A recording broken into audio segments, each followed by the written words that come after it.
The town was already marked empty, but the radio still crackled like someone was trying to talk. I remember slowing the patrol car before the welcome sign. It leaned slightly to one side, like it had given up standing straight. The paint was peeling. The name of the town barely readable now.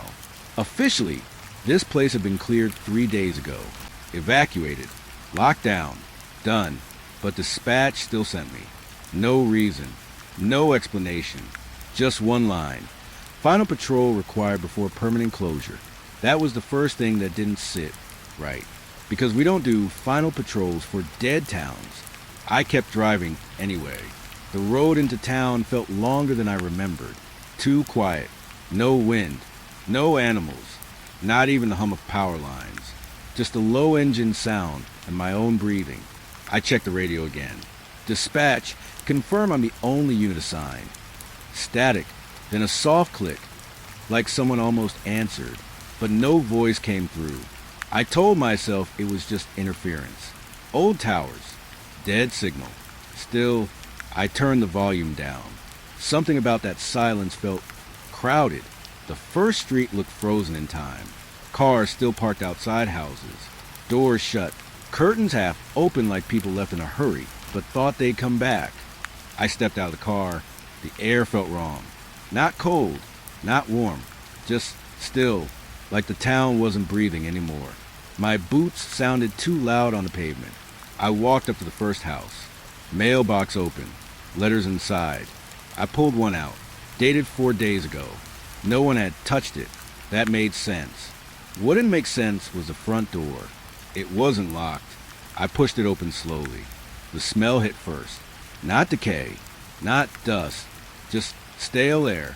Like a room that had been closed for too long, but still held something inside. Sheriff's office. I called out.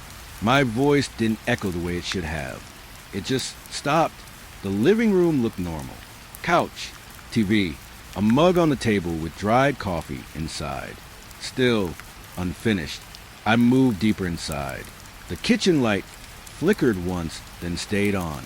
I froze. I hadn't touched anything. For a second, I thought maybe the power hadn't been cut yet.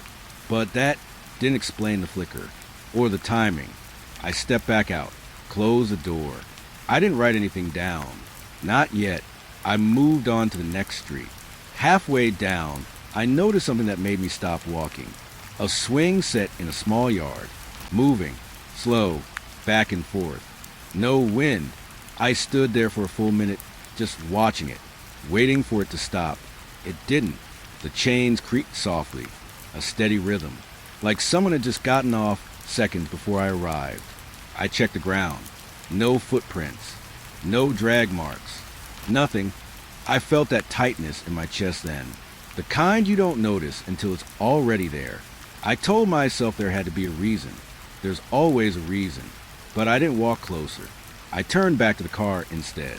As I reached for the door handle, the radio came alive. A burst of static. Then breathing. Low. Uneven. I froze. Dispatch. I said. The breathing continued. Not mine. Slow inhale. Longer exhale. Like someone trying to stay quiet. Identify yourself. Nothing. Just that breathing. Then a whisper. So faint I almost missed it. Still here? My hand tightened on the door. Who is this? No answer. The radio went dead. Just like that. I didn't move for a few seconds. My brain was trying to catch up. Trying to find something logical to hold on to. Maybe another unit. Maybe interference. Maybe... No. That voice didn't sound like it was coming through a system. It sounded close. Too close. I got back in the car. Locked the doors. For the first time since arriving, I looked at the rear view mirror. Nothing there. Just empty street. But I didn't like how long it took me to look away. I started the engine again. Drove deeper into town. The deeper I went, the less it felt abandoned. That's the part one can't explain properly. There were no people. No movement. But things felt paused. Not gone. Like I had walked into a place that expected me. I reached the old sheriff's substation, near the edge of town. It was supposed to be cleared with everything else, but the front light was on. I parked slowly. sat there for a moment, then stepped out again. The door was slightly open. I pushed it wider. Inside, everything looked untouched. Desks, chairs, papers, a coffee machine still plugged in, and the smell, fresh, not old, not abandoned, fresh, like someone had been there recently, very recently. I walked to the main desk. That's when I saw the logbook, open, pen resting on top. I felt something shift in my stomach, because I knew this book. I'd signed it myself before evacuation started. I stepped closer, looked down. There were new entries, dates, times, all written after the town was cleared. My throat went dry. I read the last line. Unit responded. Area not empty. No name under it. No badge number. Just that sentence. I flipped the page. More entries. Short, incomplete. Movement seen near school. Lights inside vacant home. Voice on radio. Unclear. Each one felt rushed. Like whoever wrote them didn't want to stay long. I checked the timestamp on the last entry. It was from today, just a few hours ago. That's when I heard it. Behind me, a chair moved, just slightly. I turned fast. Nothing there. Everything still, but I knew what I heard. I walked slowly toward the back room. Each step felt heavier, like the air was thicker now. The door to the evidence room was closed. I didn't remember closing it. I pushed it open. Dark inside. I reached for the light switch and paused because I heard it again. That breathing right inside the room. Close. Waiting. I didn't turn the light on. I stepped back instead. Closed the door gently. Walked back to the front. Didn't look around. Didn't stop. Just got into the car and locked it again. My hands were shaking now. I won't lie about that. I picked up the radio. Dispatch. I need confirmation. Was anyone else sent here today? Static. Then a voice. Clear this time. Calm. Too calm. Unit already on scene. I felt my chest tighten. Identify unit. A pause. Then, you. The radio cut out. I didn't respond. I couldn't, because I was staring at the logbook in my head. At that last entry. Unit responded. Area not empty. And something clicked into place. Something I didn't want to understand yet, because if I did, then it meant this patrol wasn't the first one, and I wasn't the only one who thought I was alone. I started the engine, but I didn't drive out of town. Not yet, because there was still one thing I couldn't ignore. The time on my dashboard. It had changed. It was now showing a time from earlier tonight, before I even arrived, and for a moment, just a moment, I had the feeling that I was already written down, somewhere in that station, as having finished this patrol. I just hadn't remembered it yet. I didn't remember writing the report. That's the part that stayed with me the whole drive back. The road out of town felt shorter this time. Too short, like I missed something. Like time folded in on itself while I wasn't looking. I kept checking the dashboard clock. Still wrong. Still showing a time from earlier that night. Before dispatch even called me in, I told myself it was a glitch. Electrical issue.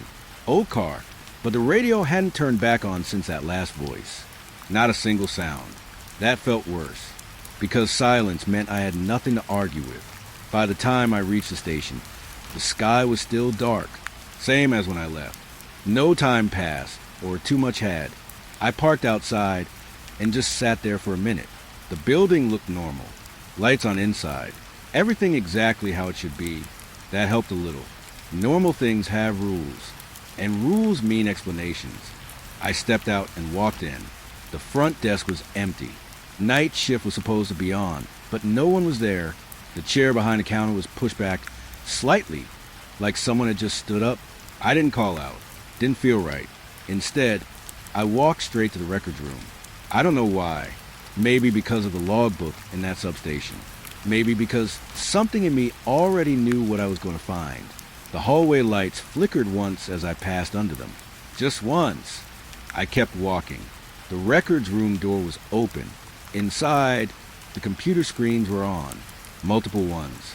That wasn't normal either. We shut everything down during night hours unless someone's actively working. I stepped in slowly. My boots felt loud again. Too loud. The first screen I looked at was the incident report system. It was already open.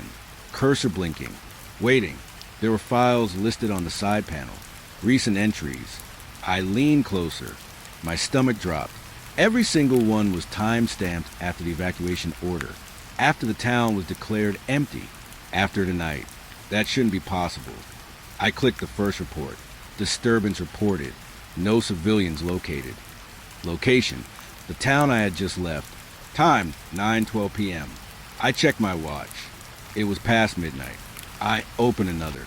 Suspicious activity near residential block. Same town. Time, 9:47 p.m. Another one. Unidentified movement observed. 10:03 p.m. Each report felt incomplete. Short sentences. No details. Like whoever wrote them didn't want to stay on the page too long. My fingers felt cold on the mouse. I scrolled down. More reports. More times. All from tonight. All from that town. And then I saw something that made me stop breathing for a second. The reporting officer. It was my name. On every single one.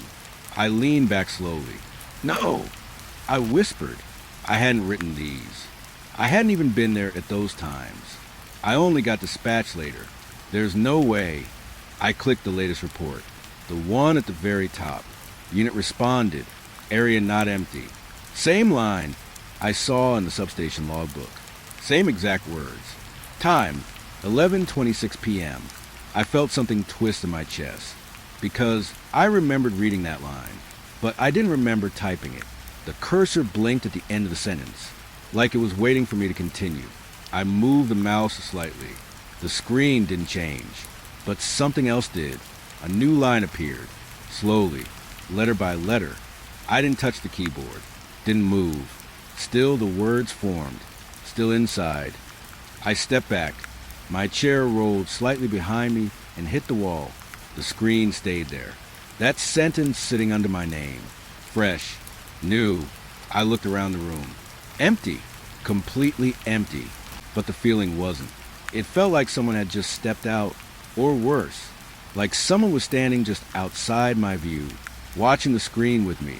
I turned back quickly. Nothing. Just rows of desks and glowing monitors. I forced myself to breathe. In. Out. Think. There had to be an explanation. System glitch. Remote access. Someone messing with files. That's what I told myself. That's what made sense. Until I noticed the timestamps changing. Not the old ones. The current time. It was moving backwards. Slowly. 11:58. 11:57. 11:56. Like the system clock was rewinding itself. I stared at it, unable to look away. Because as the time shifted, new reports started appearing. Each one snapping into place with a soft click. Footsteps heard in empty hallway. Door found open. Previously secured. Officer unresponsive on radio. Each report had my name on it. Each one written seconds before the clock reached that time. Like the system already knew what was going to happen. My mouth went dry. I reached for the keyboard. Typed one line. Who is filing these reports? I hit enter. For a second, nothing happened. Then the cursor dropped to a new line and began typing. Same slow pace. Same invisible hand. You are... I felt my fingers go numb. That's not possible. I said out loud. The room didn't answer, but the screen did. Already filed. I shook my head. No. My voice sounded smaller now. Less certain.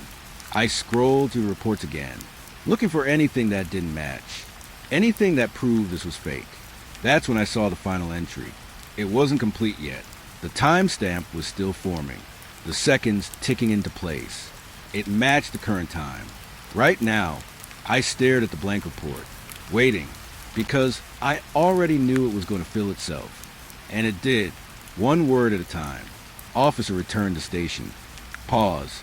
Did not come alone. I froze. My eyes moved slowly away from the screen, toward the doorway. The hallway outside was dark now. The lights had gone out at some point. I didn't hear them shut off. I didn't hear anything. That silence again. Heavy. Full. I stood up slowly. Didn't take my eyes off the doorway. My hand moved to the radio on my shoulder. I pressed it. Dispatch. I need. Static cut me off. Then that same breathing. Closer this time. Not through the speaker. Behind me. Right behind me. I didn't turn around. I couldn't, because the screen in front of me updated one last time. Final line added to the report. Subject aware. The cursor blinked. Waiting again, like it always does. Like it's still waiting. I stepped back. Slow. Careful. Every instinct told me to run. But something stronger kept me still. Because if I ran, I had a feeling the next report would already be written before I reached the door. And I didn't know if I was trying to escape the station or just follow what had already been filed. About me, I stopped trusting the system the moment I saw my own name signed under something I hadn't written. At first, I thought it was just the reports, just a computer, something digital, something broken. But then I found the printed copies. They were already stacked on the desk behind me. I don't remember printing them. The printer wasn't even warm. Still, there they were. Clean pages. Fresh ink. My name at the bottom of each one. Signed. Not typed. Signed. I picked one up slowly. My signature looked exactly right. The same pressure in the pen strokes. Same small curve at the end of my last name. Perfect. Too perfect. Because I hadn't touched a pen all night. My hand started to shake again. I flipped to the last page. Officer returned to station. Did not come alone. Subject aware. And under it, my signature. Dated. Timed. A time that hadn't happened yet. I checked my watch. There was a gap. About 12 minutes missing. I don't know where they went. I don't remember anything from that time. But the report said I did something in those minutes. Something worth writing down. That's when I heard the locker door slam. Not loud. Just enough to echo down the hallway. I turned toward the sound. It came from evidence storage. Same place I avoided earlier in the substation. My chest tightened. I didn't want to go there, but the reports were already ahead of me. If I had moved, something else would. I walked slowly toward the hallway. Each step felt heavier than the last, like the air was pressing back. The lights flickered again, then stayed dim. Half-lit, the kind of light that makes shadows look thicker than they should be. I reached the evidence room door. It was slightly open, same as before. That detail hit me harder than it should have, because I knew I hadn't opened this one. Or maybe I had. Maybe during those missing 12 minutes. I pushed the door gently. It creaked. Inside, the shelves were lined with boxes, tagged evidence, old cases, closed cases, everything organized, everything quiet, too quiet. Then I saw it, locker 17. The door was open, just a few inches. I didn't need to check the number. I already knew it, because something in my head had been repeating it since I walked into the station. 17, 17, 17, like I'd heard before, or said it. I stepped closer. The air inside the room felt colder, not natural cold. Still cold, like the kind that doesn't move. I reached out and pulled the locker door open. Slowly, carefully. Inside, there was a file. Just one. No box. No bag. No tag. Just a thin folder, sitting on the metal shelf. I stared at it for a few seconds, then picked it up. My name was on the front. Not printed. Written. Same handwriting as the reports. Mine. My fingers tightened around the folder. I opened it. Inside were photos. Black and white. Grainy. Taken at night. I flipped through them one by one. The first photo. The road leading into the abandoned town. The second. The welcome sign. Tilted. Faded. The third. The swing set. Moving. Captured mid-motion. I swallowed hard, because I didn't remember anyone being there to take these. The fourth photo. The substation. Front door open. Light on inside. And then the fifth photo. I froze. It was me, standing inside the substation, looking down at the logbook, exactly where I had been. Same posture, same moment, but I never saw anyone there. Never heard a camera. Never felt watched. My breathing got shallow. I flipped to the next photo. Me again, this time outside, standing beside my patrol car, looking at the rearview mirror. My face, tense, alert, like I felt something, like I knew something was behind me. But I didn't turn. I remember that moment. I remember choosing not to look. The next photo was taken from behind me, closer, too close. Something shifted in my chest. A deep, quiet fear, because whoever took that photo was standing right behind me. And I never knew. I kept flipping. Hands colder now. The final photo stopped me completely. It was inside the station. This hallway, taken just minutes ago. I was standing at the computer, looking at the reports. And behind me, there was something, not clear, not fully visible, but there was a shape, too tall, too still, standing just behind my shoulder, close enough to touch me. I dropped the photo. It slipped from my fingers and hit the floor without a sound. For a second, I couldn't move, couldn't breathe properly. My mind was trying to reject it, trying to push it away. Because if that was real, then it meant something had been with me this entire time. From the moment I entered that town to right now, I slowly looked up. The locker was still open, but now there was something else inside, a badge resting on the shelf. I don't remember seeing it before. I reached in, picked it up, my badge, same number, same scratches on the edge, but this one felt colder, heavier. I turned it over. There was engraving on the back, something I never added, a date, tomorrow's date, and under it, 3 words, recovered on sight. My hand tightened. My throat felt dry again, because I understood what that meant, or at least I thought I did. I slowly stepped back, out of the evidence room. The hallway felt narrower now, the lights dimmer. I didn't take my eyes off the locker, not until the door closed on its own. Soft, final. I walked back toward the main room, every step faster now, controlled but faster. The computer screen was still on, the last report still open, but it wasn't the same anymore.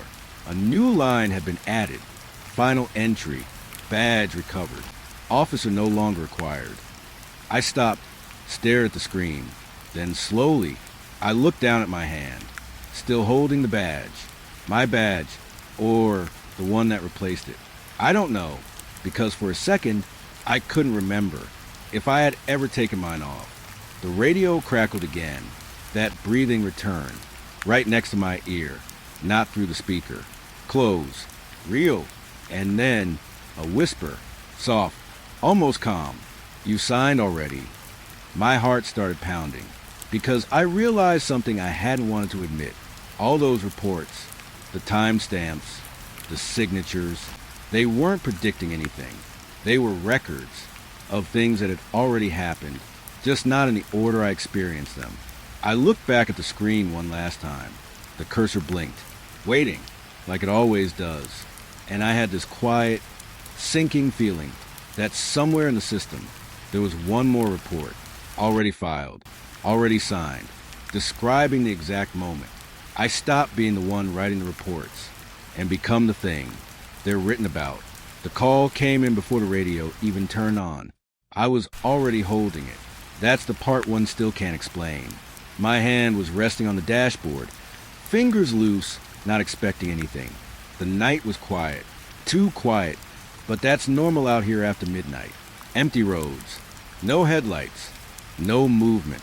Then suddenly, the radio was in my hand, not on the dash, not clipped to my shoulder, in my hand, and it was already making a sound.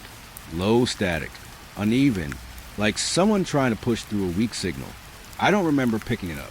I just remember staring at it, listening, waiting. Then a voice slipped through. Help me? Soft, barely there, like it was coming from far away. I sat up straight. Dispatch, I said quickly. No response, just more static. Then again, please? This time clearer. Not a system voice, not official, a real person. My chest tightened a little. Identify yourself, I said. What's your location? There was a pause, a long one. Then, I don't know where I am. That wasn't unusual on its own. People panic. People get lost. It happens.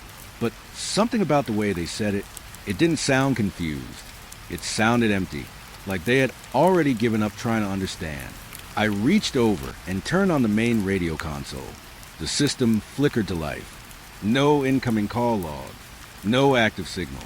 Nothing. That didn't make sense. Every call gets logged. Every transmission shows up. I looked back at the handheld radio. Still in my hand. Still crackling. Dispatch. Confirm incoming call. I said into the main unit. Silence. No reply. The voice came back. Are you there? I swallowed. Yeah, I'm here. Stay on the line. Another pause. Then, you weren't before. That made me frown. What do you mean? You didn't answer the first time. I leaned back slightly. There was no first time. This is the first call I've received. Silence again. Then a quiet, almost thoughtful response. No, I called before. A small chill moved up my spine. All right, I said, keeping my voice steady. Let's focus on now. Can you describe where you are? I grabbed a pen, opened my notebook, ready to write. But something stopped me. The page was already filled. My handwriting. Same pen, same notebook. There were notes written across the page. Short lines. Messy. Rushed. Caller unknown. No location. Voice weak. I froze. I don't remember writing any of that. My grip on the pen tightened. The voice spoke again. You're writing again. My heart skipped. I looked at the page, then slowly at the radio. How do you know that? No hesitation. I can hear it. I stopped moving completely. Didn't even breathe properly, because the sound of my pen wasn't loud. Not loud enough to carry through a radio. Unless... No. I pushed that thought away. Tell me what you see, I said. Focus. Keep control. The voice took a second. Then, dark. I wrote it down, or tried to. My hand hesitated, because the word was already there. Dark. Same spot I was about to write it. Same handwriting. I felt a slow pressure building in my chest. Anything else? I asked. There's a road. My eyes dropped the notebook. The next line, already written. There's a road.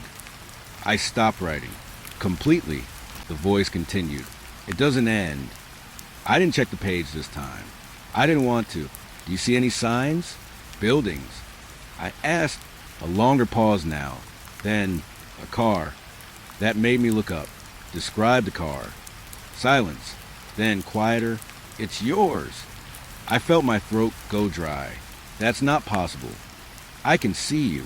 My grip tightened around the radio. Where are you standing? No answer.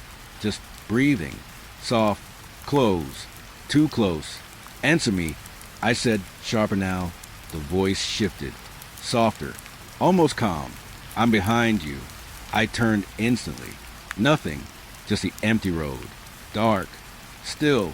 No headlights. No movement. I stepped out of the car. Looked around. The night felt heavier now. Like something had settled into it. I slowly turned in a full circle. Nothing. No one. I got back inside. Closed the door. Locked it. Hard. You're not behind me, I said into the radio. A small pause. Then, you checked too late. My chest tightened again. What does that mean? You already left. That didn't make sense. I'm right here. No. The voice sounded certain now. You were here. Then you drove away. I looked at the road ahead. Empty. Unmoving. I haven't gone anywhere. Silence. Then a soft, almost confused response.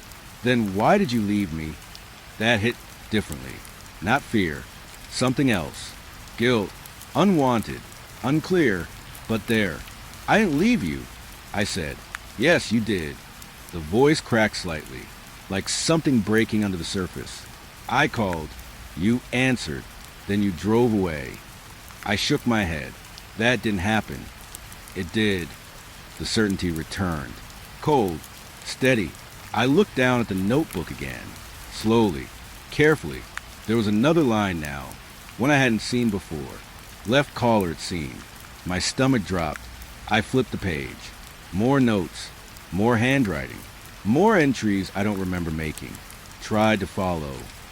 Lost visual. Caller still on road. My breathing got heavier because these weren't guesses. They were reports. Like I had already responded. Already been there. Already left. The radio crackled again. Can you come back? The voice sounded weaker now. Fading. Tell me where you are. I said, quickly. I told you the road doesn't end. That's not enough. A pause. Then, you knew before. My hand tightened. What? You found me before. I froze because something in my head shifted. A small memory. Faint. Incomplete. A stretch of road. Dark. Empty. A figure standing in the distance. I shook my head hard. No, that didn't happen. But the feeling stayed. Like something just out of reach. The voice dropped lower. Almost gone. You looked at me and kept driving. My chest felt tight. Heavy. Stay with me, I said. Don't hang up. I'm not hanging up. A pause. Then, you are. The radio suddenly went silent. Completely dead. No static. No signal. Nothing. I stared at it. Waited. Pressed the button again. Hello? Respond. No answer. I slowly lowered the radio. And that's when I noticed something. The engine was already running. My hands tightened on the wheel because I don't remember starting it. The gear was shifted. Drive. And the road ahead was no longer empty. Far in the distance, something was standing there. Still. Waiting. And for a brief second, before I even moved the car, I had this quiet, sinking feeling that I had already driven toward it once before and made the exact same choice I was about to make again. The voice said my name before I told it, not just my first name, my full name, clear, calm, like it had been waiting to say it. I froze with the radio halfway to my mouth. Sheriff Amir Khan. The way it said it, slow, careful, felt wrong. Not like someone asking for help. More like someone confirming something they already knew. My grip tightened. How do you know my name? A pause. Soft breathing. Then, you told me. I shook my head immediately. No, I didn't. Yes, you did. The tone wasn't arguing. It was certain. That made it worse. I glanced at the road ahead again. That figure was still there. Far. Still. Watching. Or maybe not watching. Maybe just waiting. I pulled my eyes back to the radio. Listen to me, I said. Stay where you are. I'm coming to you. Another pause. Then, you said that last time. My chest tightened. What last time? No answer. Just breathing again. Closer now. Like the sound wasn't coming through the radio anymore. But sitting beside me, I shifted in my seat. Looked around the car. Empty. But it didn't feel empty. Where are you standing? I asked again. The voice answered immediately this time. On the road. I can see that. What else? Silence. Then there's a sign. I leaned forward slightly. What does it say? A pause. Longer than before. Then, almost confused, I can't read it. My eyes moved slowly to the side of the road. There was a sign there. Oh, faded. The same one I passed earlier. The town boundary sign. My throat went dry. Describe it, I said quietly. It's broken, the voice said, leaning to one side. I didn't respond, because I was staring at that exact sign. Same angle, same damage, same empty road around it. The voice continued. There's no lights here. I swallowed. There's no lights here either. Another pause. Then, I know. That word hit harder than it should have. Not fear, recognition. Like we weren't describing the same place, but sharing it at the same time. I gripped the steering wheel. Are you inside the town? I asked. The voice didn't answer right away. When it did, it sounded different. Quieter. He told me not to go in. My heart skipped. Who told you that? No response. Answer me. Silence stretched. Then, you did. I felt something shift in my chest again. That same pressure. That same incomplete memory trying to surface. "I've never spoken to you before," I said. "Yes, you have." The voice didn't hesitate. "You said not to follow the road."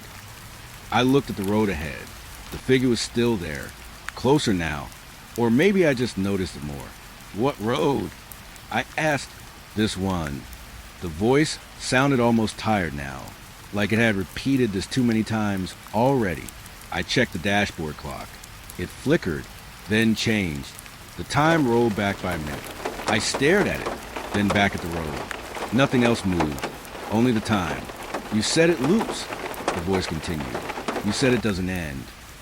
My breathing slowed, not calm, just focused, trying to hold on to something real. "I never said that." I whispered. "You did." The certainty again. "You said if I stay, you could find me." A cold feeling spread through my chest. "Did I?" "Yes." "Did I find you?" Silence. Then, "You stopped." My grip tightened. "Why?" The answer came quickly this time. "You saw something behind me." My eyes flicked to the figure ahead again. It hadn't moved, but something about it felt different now, like it wasn't alone. "What did I see?" I asked. The voice didn't respond right away. When it did, it was softer, like it wasn't sure it should answer. "Me." That didn't make sense. "You were already there." "No." A pause. Then, "I was behind you." My chest felt tight again. Too tight. I slowly turned my head toward the back seat. Empty. Still. But the air felt heavier back there, like something had just shifted out of view. I faced forward again. "You're confused," I said. Maybe I was trying to convince myself. "Maybe," the voice said, "but you weren't." That landed harder, because I didn't know what that meant. "Tell me exactly what happened," I said.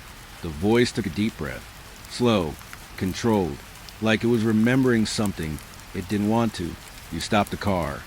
My fingers tightened on the wheel. "You rolled the window down." I didn't move. "You asked if I needed help."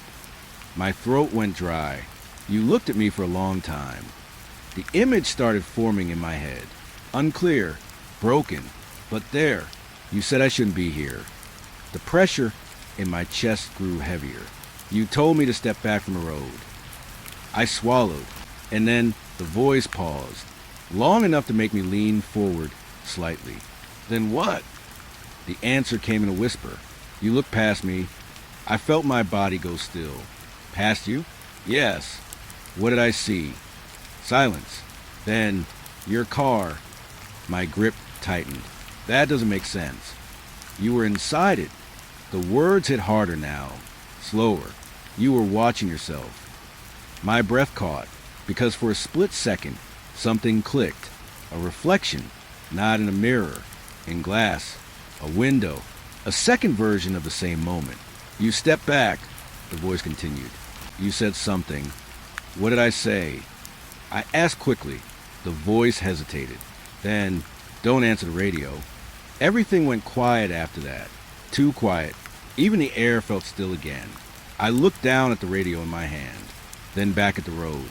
The figure ahead was gone. I didn't see it move. Didn't see it leave. It was just gone. My heart started pounding again. "Where are you?" I asked.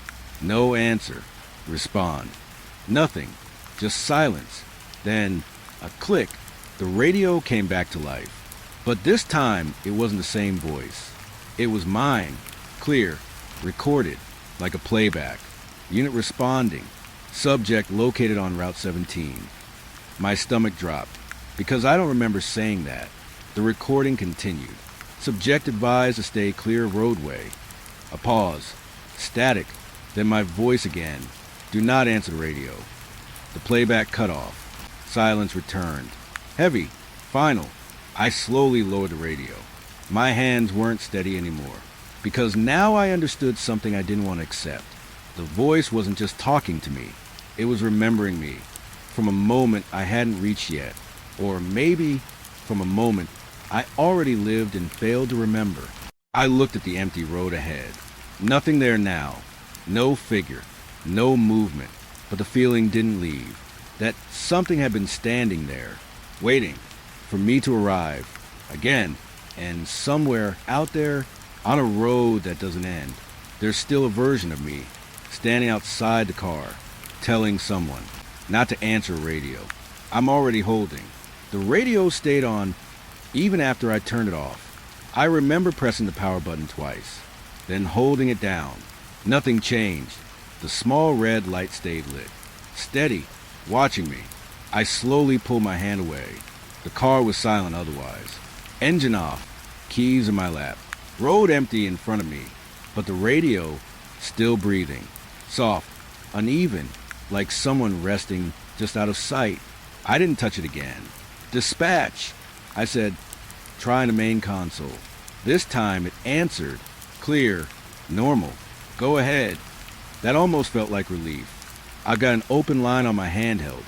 I said, it won't shut off. A short pause, then, no active calls on your unit. I glanced at the handheld. The red light blinked once. Slow, like it heard that. I'm telling you it's live. I said, signal shows inactive. My jaw tightened. Can you trace it? No signal to trace. The calm in dispatcher's voice didn't help. It made me feel like I was the problem, like I was the one not lining up with reality. I looked back at the road, still empty, but I couldn't shake the feeling that something had just stepped away. Not gone, just moved. I'm heading back, I said. Copy that. The line clicked. Clean. Finished. I set the handheld radio down on the seat beside me. Didn't look at it. Started the engine. Pulled onto the road. For a few minutes, nothing happened. No sound. No movement. Just tires rolling over empty asphalt. And for a moment, I almost believed it was over. That whatever this was stayed back there, on that road, with that voice. Then you came back. I froze. My hands tightened on the wheel. The voice didn't come from the radio this time. It came from the car. Inside. Close. I looked at the seat beside me. The radio was still there. Still lit, but the speaker wasn't active. The sound wasn't coming from it. You said you wouldn't, the voice continued. Soft. Disappointed. I checked the rear view mirror. Nothing. Just darkness. Empty back seat. But the air felt wrong. Too thick. Like something was sitting there, just not visible. I didn't leave, I said quietly. No response. Just that breathing again. Closer now. Behind my right shoulder. You left me, the voice whispered. My grip tightened. I came back, I said. The words felt automatic. Like I'd said them before. Like I was following something already written. Silence filled the car. Then, not the first time. My chest felt heavy. Because I knew that was true. I just didn't know how. I drove faster. Didn't look at the mirrors again. Didn't check the road signs. Just focused forward. The station lights appeared in the distance. Small. Safe. Real. I held on to that. But the closer I got, the more something felt off. The lights weren't getting bigger. Not the way they should. They stayed the same size. Far. Unreachable. I pressed the gas harder. The engine responded. The speed increased, but the distance didn't change. That's when I noticed the road. It looked the same. Every few seconds, the same crack in the asphalt passed under my headlights. Same shape, same pattern. Again, and again, and again. My breath slowed. Not calm, just careful. This isn't right, I said under my breath. The voice behind me answered immediately. No. I swallowed. You see it too? A pause. Then, I never left it. I gripped the wheel tighter. What do you mean? No answer. Just breathing. Then, pull over.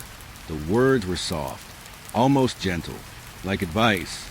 I didn't trust it, but I felt something in me start to give in. A quiet thought. If I stop, maybe this ends. If I keep driving, maybe it doesn't. The station lights flickered in the distance. Still not getting closer. Still just there. Watching. I slowly eased my foot off the gas. The car slowed. The road didn't change. Still repeating. Still looping. I pulled over. The engine idled. Everything else went quiet. Even the breathing stopped. For a moment there was nothing. No sound. No movement. Just me, sitting there, alone. Then, a knock, soft, from the back window. I didn't turn, didn't move, just stared straight ahead. Another knock, same spot, slow, patient, like whoever was there knew I wouldn't ignore it forever. My hand moved slowly to the radio. Still on the seat, still lit. I picked it up. The moment I touched it, the voice came through. Clear, no static. You told me not to look. My throat felt dry. I know. The answer came out before I could stop it, because I did know. Somewhere in me, I remembered. You said if I look, I stay. My grip tightened. That's right. My voice didn't sound like mine anymore. It sounded familiar, recorded, like something I had already said. The knock came again, softer this time, almost fading. Then why did you look? The voice asked. I closed my eyes, because I knew the answer. Even if I didn't want to say it, I thought I could help. Silence filled the car. Heavy, still. Then, did it work? I opened my eyes slowly, looked at the road ahead. Still looping, still the same crack passing under the headlights. Again, and again, and again. No, I whispered. The voice didn't respond. The radio went quiet. The red light finally turned off. For the first time since the call started, I lowered it slowly, set it back on the seat. My hands rested on the wheel. Still, waiting. The knock didn't come again. The breathing didn't return. Everything was quiet. Too quiet, like something had finally finished. I looked at the dashboard clock. It wasn't moving. Frozen. Same time. The same time from before. From when the call first came in. Or maybe from when it never ended. I don't know how long I sat there. Minutes. Hours. Maybe longer. But eventually, I understood something. The call never disconnected. It never ended. It just changed sides. And now, somewhere on this road, there's a voice calling for help, saying the same things, asking the same questions, waiting for someone to answer. And sometimes, when the signal is just right, I can still hear it. Not through the radio, not through any device. Just there, in the silence, faint, repeating, "Are you there?" I don't answer anymore. But the worst part is, I don't know if that's what breaks the loop, or what keeps it going. The call came in at 2:14 a.m. Possible occupant seen inside abandoned residence. Lights flickering. Requesting welfare check. Simple. Routine. Nothing unusual on paper. But I remember staring at the address for a few seconds longer than I should have. Because that house wasn't supposed to have electricity. We had cleared it months ago. Vacant. Tagged. Locked. Still, dispatch repeated the order like it was normal. Unit respond. Confirm visual and clear the area. So I went. My partner that night, Officer Malik, didn't say much in the car. He just kept scrolling through his phone, half awake, chewing on the same tire gum. But when we turned onto Hollow Street, he stopped scrolling. That was the first real shift. "You feel that?" he asked quietly. I didn't answer right away, because I did feel it. The streetlights were working, but the light didn't reach the ground properly. It felt like the darkness was sitting under it, absorbing it. House numbers passed one by one. Most of them were boarded up. Some had broken windows. And then we saw it. House 17, the one we were called for. The porch light was on. I slowed the car without thinking. Malik leaned forward slightly. "That's not right," he said. No jokes this time. No tired voice. Just quiet focus. We parked a few meters away. Engine still running. Neither of us moved at first, because both of us were looking at the same thing. The curtains. They were moving, slowly, like someone was standing inside, shifting their weight. I reached for the radio. "Dispatch! Confirm utility status on 17 Hollow Street." Static answer first. Then, confirmed abandoned. No active power registered. I looked at the house again. The porch light flickered once, then stayed steady. Malik saw it too. He didn't say anything, just swallowed. That was worse. We got out of the car. The air outside felt different immediately. Not colder, not warmer, just still, like the world had stopped reacting. Every step toward the house made the silence heavier. The wooden steps creaked under Malik first, then me. We stopped at the door. I knocked once. No answer. Waited. Nothing. I tried the handle. Unlocked. That made Malik shift slightly behind me. "You sure?" he asked. I didn't answer. I pushed the door open. The smell hit first. Not decay. Not mold. Something worse. Stale air mixed with something recently disturbed. Like someone had been breathing inside too long. We stepped in. The living room was intact. Too intact. Couch clean. Table aligned. A mug sitting on the edge like it had been placed seconds ago. But the house was supposed to be empty. I raised my flashlight slowly. Light cut across the walls. Dust floating in the beam. Except not everywhere. Some areas were clean. Wiped like someone had moved through here recently. Malik pointed silently toward the hallway. Footprints. Fresh. Light dust marks leading deeper inside. We didn't need to say anything.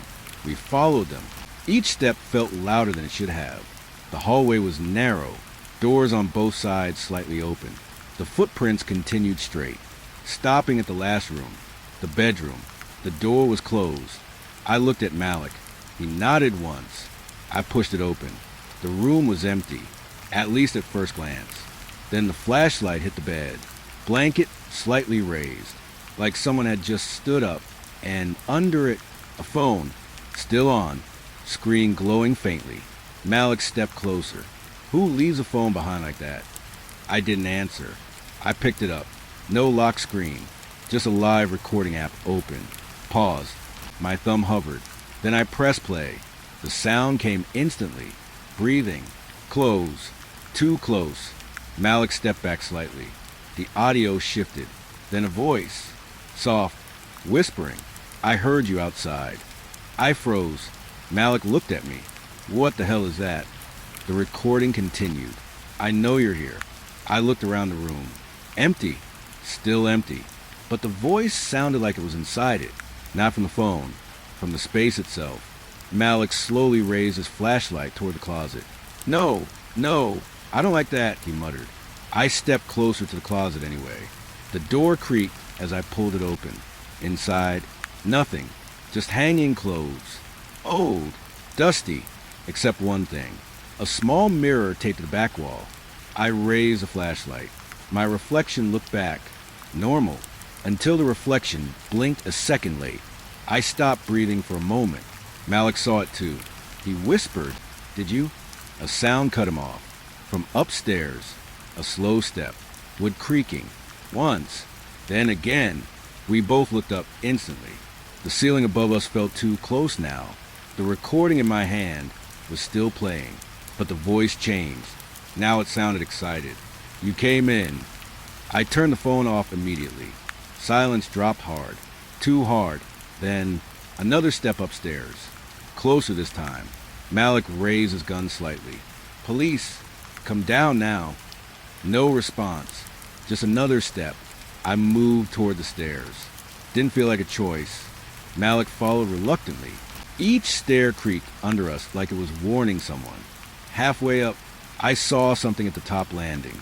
A shadow, standing still, not moving, just waiting. I aimed the flashlight directly at it. Empty. No one, but the air felt occupied. Then my radio cracked. Not dispatch, just static. Then a whisper through it. "You're already inside." Malik froze behind me. "I didn't transmit anything," he said. Neither did I. We weren't holding the radios.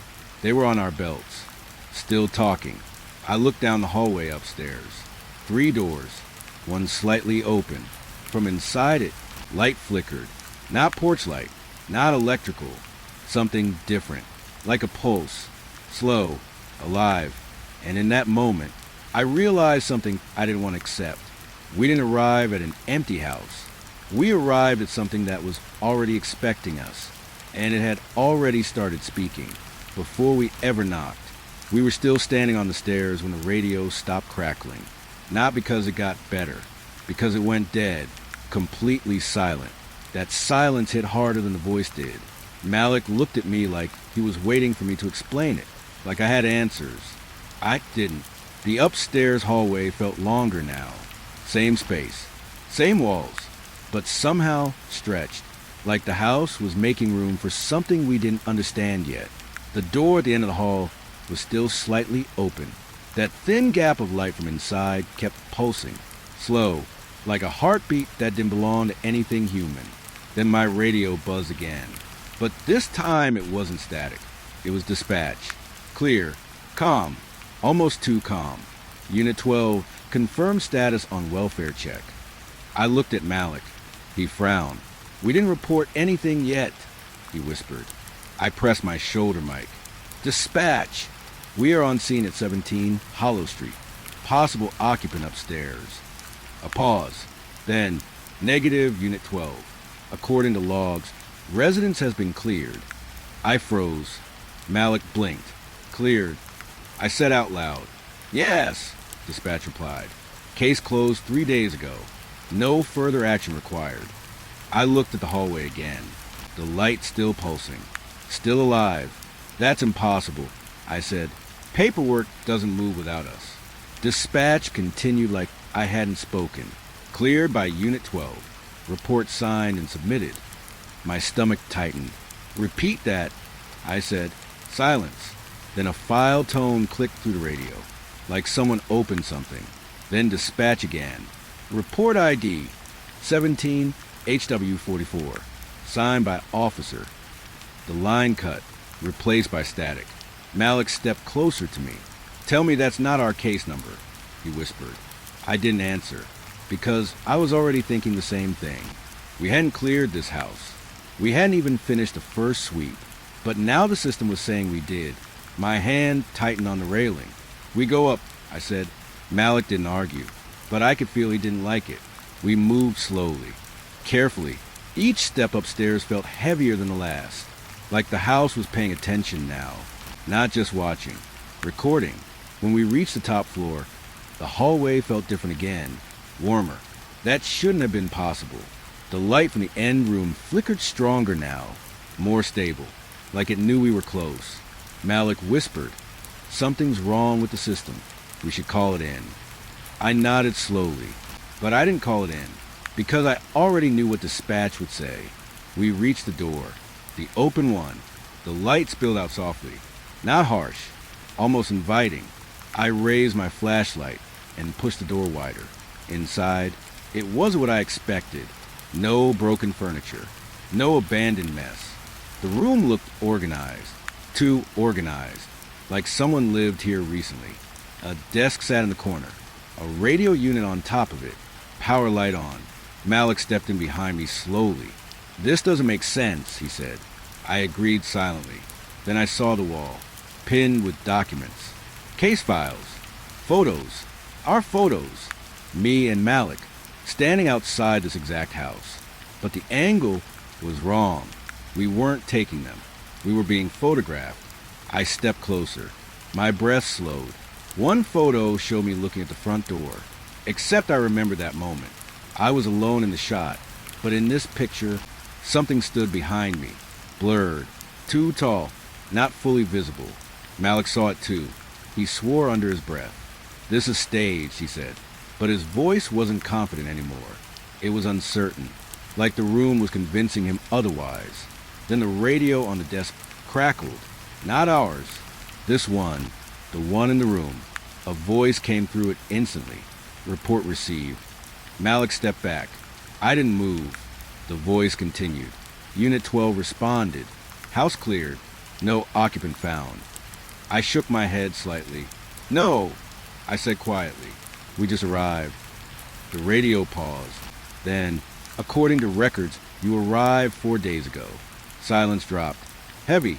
Malik looked at me. What? I stepped closer to the radio. That's not possible, I said. The voice didn't respond immediately. Instead, the desk drawer clicked open, slowly, by itself.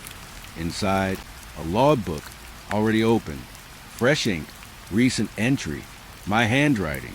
I didn't touch it, but I recognized it instantly, because it was mine. The entry read, Routine welfare check completed. No signs of occupant. House secured. Below it, Malik's signature. And mine, dated, stamped, filed. I felt something cold spread through my chest. No, I whispered. Malik grabbed the edge of the desk. I didn't sign anything, he said, but his voice cracked slightly, like part of him wasn't sure anymore. The radio spoke again. Calm, final, case closed. Then, thank you for your service. The lights in the room flickered once, and the door behind us closed. Not slammed, just closed, soft, like it had always been shut. Malik turned fast. Okay, no, we're leaving. He moved toward the door, but when he pushed it, it didn't open. Not locked, not stuck, just not responding. Like it wasn't a door anymore, like it had become part of the wall. I tried next. Same result. No movement. The radio on the desk crackled one more time. But this time, the voice sounded closer. Not from the speaker. From the room. From everywhere. You already left. I turned slowly. The photos on the wall had changed. We were no longer entering the house. We were leaving it. Car doors closing. Engines starting. Driving away. Malik's voice behind me went quiet. We never went upstairs, he said. I didn't answer, because I was staring at one final photo, taken from inside the room, of us, standing exactly where we were now, looking at ourselves. And behind us, the shadow in the doorway, still there, still waiting. But now it wasn't blurred. It was clearer, closer, and smiling. The radio spoke one last time, soft, almost gentle. Report confirmed. A pause. Then, house cleared. And for the first time, I wasn't sure if we were still inside it. We were still standing in the room. But the room didn't feel like it was standing with us anymore. It felt like it had already moved on. Malik kept looking at the door, the one that didn't open. His breathing was faster now, uneven, like his body had started to accept something his mind refused. I tried the radio again. Nothing, not even static. Just dead silence. That silence wasn't empty anymore. It felt occupied, like the sound had stepped aside to let something else listen. Malik finally spoke, but his voice wasn't steady. We need to break it down, he said. I didn't answer right away, because I was still looking at the logbook on the desk, the one with our signatures. Fresh ink, still slightly glossy like it hadn't settled into paper yet. My name, his name, filed, closed, final, but none of this felt final. It felt paused, like something was waiting for us to accept it before it continued. I stepped closer to the desk. The radio on it flickered once. Then a voice came through again. Not loud, not sharp, just present. You already left, it said. Malik turned toward it instantly. No, we didn't, he snapped. The radio didn't respond to him. It continued like it hadn't heard him at all. You closed the door. You signed the report. You cleared the house. I felt something tighten in my chest. Stop, I said quietly. The voice paused. For the first time it hesitated. Then, you don't remember? That question hit differently. Not like an accusation. Like concern. Like it was asking if I was okay. Malik walked toward the desk now. No, this is wrong, he said. We just got here. He stopped mid-sentence, because the logbook had changed. I saw it before he did. The ink looked fresher now. New lines forming under our signatures. Slowly, like something was writing while we watched. Malik leaned over it, then froze. His voice dropped. This wasn't here before. I stepped beside him. The new line read, "Return visit noted." My throat went dry. What return visit? Malik whispered. The radio answered immediately. 7. Silence. That word sat in the room too long. Malik shook his head slowly. No, that's not possible. But his voice didn't have certainty anymore. Only confusion. Only doubt. The radio continued. 6 previous clearances confirmed. I felt my stomach tighten. 6. I said out loud. The radio responded instantly. Yes. Malik looked at me now, slowly, like he didn't want to. Do you remember any of that? I didn't answer right away, because something deep in my mind shifted, not a memory, a feeling, a fragment, standing outside this house. Again and again, same porch light, same door, same silence. But each time, something slightly different. I shook my head hard. No, I said quickly, that's not real. But my voice didn't sound convincing. Even to me, the radio crackled again, and this time, it played something different. A recording. My voice. Clear. Close. House cleared. No occupant found. Then Malik's voice. Same tone. Same moment. Area secured. Returning to station. I stepped back slightly. That's not today, I said. The recording continued. Different dates. Different times. All overlapping. Same outcome. Every time. House cleared. Report filed. Return. Repeat. Malik stepped away from the desk. No, he said quietly. No. I would remember this. But he didn't sound sure anymore. That's the worst part. The room lights flickered. Once. Twice. Then steadied. But now the air felt heavier. Denser. Like the house was settling something. Confirming something. The radio spoke again. Soft. Almost satisfied. Pattern established. I felt my hands tighten. What pattern? I asked. The answer came immediately. You always leave. Silence. Then, you always come back. Malik suddenly turned toward the door again. Enough. We're breaking it, he said. He grabbed a chair, raised it toward the wall near the exit. I shouted, wait! But he swung anyway. The moment the chair hit, nothing broke. No crack. No impact sound. Just absorption. Like the wall swallowed it. Malik stepped back fast. That's not real, he whispered. I walked toward the door slowly. Put my hand on it again. This time, I felt something. Not wood. Not metal. Something warmer. Like skin. I pulled my hand away immediately. My breath quickened. The radio spoke again. You already tried that. I froze. You already failed. Malik looked at me sharply. What is it talking about? I didn't answer him, because I was remembering something I didn't want to. A door. This door. Closing. Not from outside. From inside. Me standing here. Reaching for Malik. Saying something I can't hear properly in my own mind. Then darkness. Then return. I stepped back. Slow. My voice came out quieter now. We didn't just arrive here, I said. Malik looked at me. What are you saying? I swallowed. We've been here before. The radio immediately responded. Yes. Malik shook his head. That's not possible.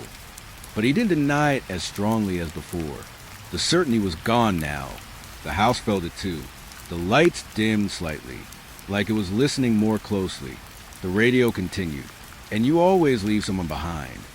That line hit the room differently. Malik went still. What? No answer. Just silence. Then the logbook turned a page by itself. Slowly, carefully, and under our last entry was a new line, already written. Not by us. Occupant remains. Malik's voice cracked slightly. We cleared the house. The radio responded softly. No. A pause. Then, you only clear what you could see. The air shifted. Subtle, but real, like something behind the walls had moved closer. I turned toward the hallway, instinctively. Dark now. The light from the room didn't reach it anymore. Malik whispered, we should go. I nodded, but I didn't move, because I saw something at the edge of the hallway. A shadow, still, not fully formed, but familiar, like it had been here every time, just waiting for us to notice it again. The radio spoke one last time. Quiet, almost like a goodbye. You always forget. Then, but it never does. The lights flickered. Once. Longer this time. When they came back, the logbook had a new entry. Fresh ink, right under ours. Different handwriting. Not mine, not Malik's, but written like it knew both of us. It said, welcome back. And somewhere deeper in the house, a door opened, Slowly. Not the one we were trying to break, but one we hadn't seen before. And this time, something stepped out of it, like it had been waiting through all 6 previous times, for us to finally stay long enough, to be remembered. The file wasn't supposed to be on my desk. That's the first thing I remember thinking. No request, no approval, no signature from records. Just a thick brown folder, sitting right in the center of my desk, like it had always belonged there. No name on the cover, only a case number. HM09/Ash Hollow Mining Town. I stared at it for a long time before touching it, because Ash Hollow was dead, not just abandoned. Dead. Officially closed after the collapse. No survivors confirmed. No active investigations. No reason to ever open it again. Still, someone had reopened it. I looked around the station. Night shift was quiet. Too quiet. Just a low hum of old lights and a radio that wasn't talking tonight. No one noticed the file, or acted like they didn't. That was worse. I finally opened it. The first page was a missing persons list. Names typed in old formatting. Faded ink impressions like it had been scanned and reprinted too many times. Most of the names were crossed out. Not redacted. Crossed out by hand. My hand stopped, because I recognized one of the names. Officer Daniel Rook. He died in Ash Hollow 5 years ago. Body never recovered. Official report closed the case as structural collapse casualty. I flipped the page slowly. Another list. Same town. More names. Some marked unconfirmed. Some marked last seen underground. That word made my stomach tighten. Underground. Ash Hollow was a mining town. Everyone knew what that meant. Collapsed tunnels. Unstable ground. Voids under the earth that shouldn't be entered. I leaned back slightly. Something about the file felt wrong. Not illegal. Not fake. Just recently active. Like it had been touched too often. Too recently. I turned another page and stopped again. There was a photo inside. Black and white. Old, but not damaged. Too clear for its age. It showed the entrance to Ash Hollow Mine. The gate was open. That shouldn't be possible. It was welded shut after the collapse. I remember the report. I wrote part of it myself. Still, in the photo, the gate looked freshly opened. Chains on the ground. Cut. Clean. I frowned. Why is this even here? I whispered. No answer. Of course. I flipped again. Another photo. This one made me stop breathing for a second. It was a street in Ash Hollow, but not abandoned. Lights on. Windows glowing. People standing in distance blur. That shouldn't exist. The town was erased. Physically and administratively. No utilities. No maintenance. No life. But in this photo, it looked active. I blinked hard. Looked closer. The image grain shifted slightly. Like it wasn't still. Like it was recorded mid-motion. Then I noticed something else. A sheriff's patrol car in the corner. My department. My unit markings. My number. I sat up straighter. That's not real, I said quietly. The radio behind me crackled once. I turned instantly. Nothing. No transmission. Just a one-time static burst. I looked back at the file. Another page had turned. I didn't touch it. My hand was still on the previous page. But the file had changed anyway. There was a new section. Handwritten notes. My handwriting. I felt my throat tighten. Because I knew that handwriting. It was mine. But I didn't remember writing this. The note said, "Initial sweep completed. No survivors confirmed." I froze. "No," I whispered. I flipped quickly. Next line. Movement detected near mine entrance. Next. Audio interference reported underground. Each line felt like a memory, but not one I could access fully. Like something had been recorded and then partially erased. I closed the file slightly. Tried to reset my thoughts. Tried to anchor myself. But then, the desk phone rang. Sharp. Instant. I picked it up too fast. Yeah. Silence. Then a breath. Slow. Controlled. Familiar. Then a voice. "You opened it again." I froze. Who is this? No answer. Just breathing.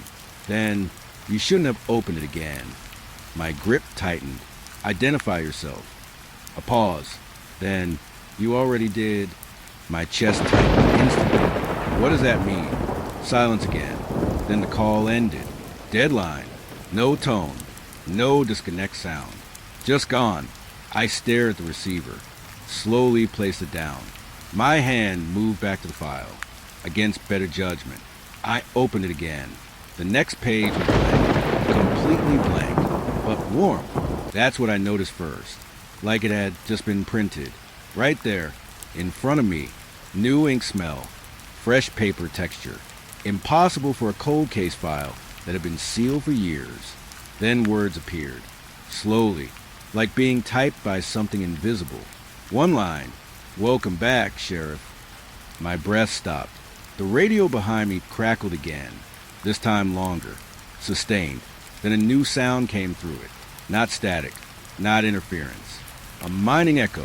Deep. Metallic. Like something hitting stone far underground. Then a voice. Not on the phone. Not in the room. But inside the radio. Soft. Clear. Almost calm. We've been waiting since the collapse. I stood up slowly. File still open. Pages slightly vibrating. Like the paper itself was reacting. The radio continued. You never closed it. I shook my head. That case is closed. A pause. Then the voice replied. No. A heavier pause. Then, it stayed open when you left. The lights in the station flickered once. Just once. But enough. Enough to make me realize something I didn't want to accept yet. This wasn't a cold case. It never was. It was something still happening. Somewhere I could no longer see. But something clearly still remembering me. And the file on my desk wasn't being reopened. It was being continued. The file wasn't on my desk anymore. That's the first thing I noticed when I came back to it. Not moved. Not closed. Just different. It was sitting slightly to the left now, like someone had adjusted it while I wasn't looking. The room was empty. No one passed my desk. No doors opened. But the file had changed position anyway. I stood there for a few seconds before touching it again. My fingers felt cold when I opened it. The first thing I saw was a new page. Fresh. Clean. Impossible. Because I had locked the file before leaving my desk. And there was no printer in this room. No scanner. Nothing that could add physical pages. But there it was. A new section, titled Supplementary Evidence. Received 3:14 a.m. I frowned. It was 2:58 a.m. when I left. I hadn't been gone long enough for anything to be processed. I turned the page slowly. Photos fell out. Not clipped, not stapled. Just sitting loose inside the folder like they had always been there. I picked one up, and my stomach tightened. Ash Hollow Mine entrance. Same gate. But now the chains were missing, completely gone. The metal looked clean, recently disturbed, like someone had opened it minutes ago. I flipped the photo. There was writing on the back. My handwriting again, but I hadn't written it. It said, entry confirmed, lighting active underground. My throat went dry. I never went back there. I whispered. No answer. Of course not. I checked the second photo. It showed the inside of the mine. That shouldn't exist. No one had been inside since the collapse. But this image was clear. Lights running along the tunnel walls. Temporary electrical setups. Emergency lines. And footprints. Fresh. Too fresh. Like people were still walking there. Working there. I turned it over. Another note. Equipment restored after a turn. I stepped back slightly. My chair creaked behind me. But I hadn't moved it. It had moved itself. Just a few inches. I stared at it for a moment longer than I should have, then sat down slowly. The radio on my desk crackled once, then twice. Then a voice came through. Same one, same calm tone. You're reviewing it again. I didn't answer. The voice continued. You always review it after the evidence arrives. My hand tightened. Stop saying that. I said, a pause. Then, but it's true. I looked at the file again. Another page had already turned. I didn't see it happen, but it was open now. New evidence list. Typed, clean, Professional formatting, except for one detail. The names listed under assigned personnel. My name, and 3 others I didn't recognize. Except one, Officer Daniel Rook, the dead officer. My jaw tightened. That's impossible. I said out loud. The radio answered immediately. No. A pause. Then, he never left. My chest tightened slightly. I flipped forward. Next section. Field recordings. There was a small audio device taped into the file. Old model. Mining grade recorder. The kind used underground. I hesitated before pressing play. Static filled the room instantly. Then voices. Multiple. Confused. Shouting. Structure unstable. Get out. Something's moving down here. Then a shift. Silence. Followed by breathing. Slow. Heavy. Not human. Then my voice. Clear. Calm. Too calm. Seal the entrance. I froze. That wasn't panic.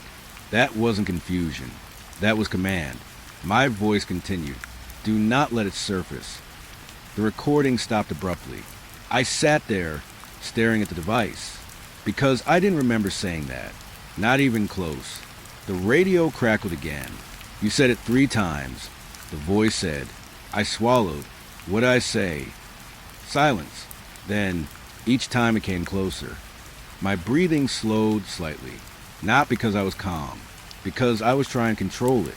You're talking about something in the mine, I said. Yes. I leaned forward. What is it? A pause. Longer this time. Then, you already saw it. My heart skipped slightly. No, I didn't. Another pause. Then, you looked at it before the collapse. I shook my head. That's not true. The radio didn't respond immediately. Instead, another photo slid out of the file. I didn't touch it. It moved on its own, slid across the desk, stopped right in front of me. I didn't want to look, but I did. It showed me, standing inside the mine, flashlight raised, looking directly into a tunnel. But the tunnel wasn't empty.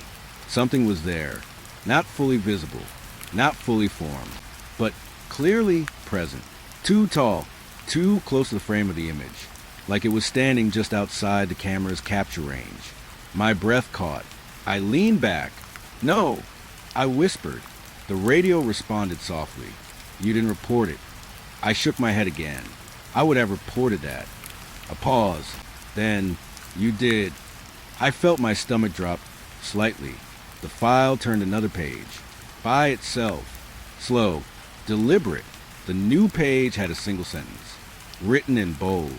Stamped like final documentation. Entity confirmed active prior to collapse. My fingers tightened on the edge of the desk. What entity? I asked. The radio didn't answer right away. Then, the one you sealed inside. My chest tightened again. I didn't seal anything. A longer pause. Then the voice softened, almost gently. You always say that. That line hit differently. Not fear, not shock. Something deeper, like repetition. Like something happening too many times to be new anymore. I stood up slowly. The lights in the room flickered once. Longer this time. When they stabilized, there was something new on the file. A final image. I didn't remember placing it there, but I knew I was going to see it before I even looked, because something in me already felt it. I turned the page and froze. It was a map. Ash Hollow Mine, fully expanded, but with sections marked in red. Multiple zones, multiple entries, and at the center, a marker labeled Origin Point. Under it, a note. My handwriting again. Only 3 words. Still below us. The radio went silent. Completely silent. No static. No voice. Just empty air. And in that silence, I realized something worse. The evidence wasn't being added. It was being remembered. And I wasn't the one remembering it first.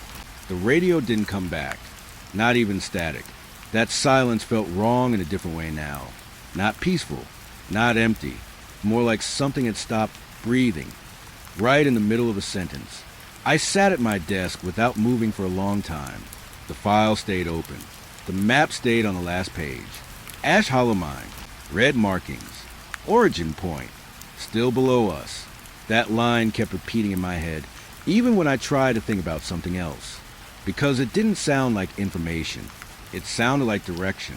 Like something trying to guide me somewhere I was already expected to go. The lights in the station flickered again.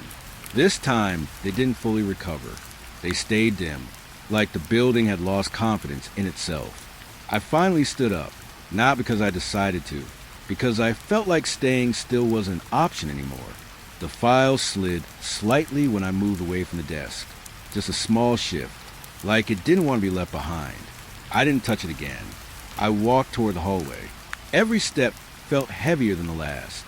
Not physically, mentally, like the building was adjusting its understanding of me as I moved through it. The hallway was empty, but it didn't feel unused. It felt recently observed, like someone had just walked it in the opposite direction. I stopped near the evidence room door. It was open. I didn't remember leaving it open. Inside, the shelves were the same, but something was different.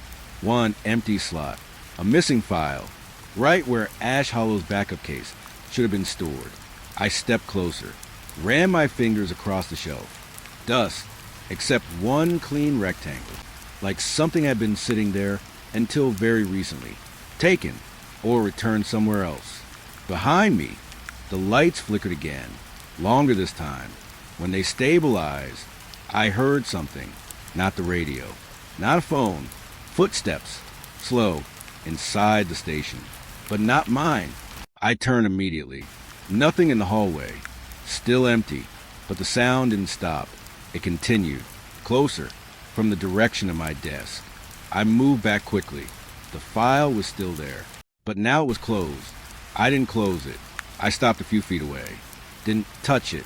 The footsteps stopped too, right behind my desk, exactly where the chair was. Slowly, the chair shifted, just slightly, like someone had just sat down. I felt my throat tighten. "Who's there?" I said quietly. No answer. The file opened itself again. Slow, controlled, like hands turning pages carefully. The radio crackled once, one final time, and then a voice returned. But it wasn't calm anymore.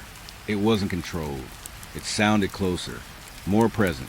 "You reached the last entry." I didn't respond. The voice continued.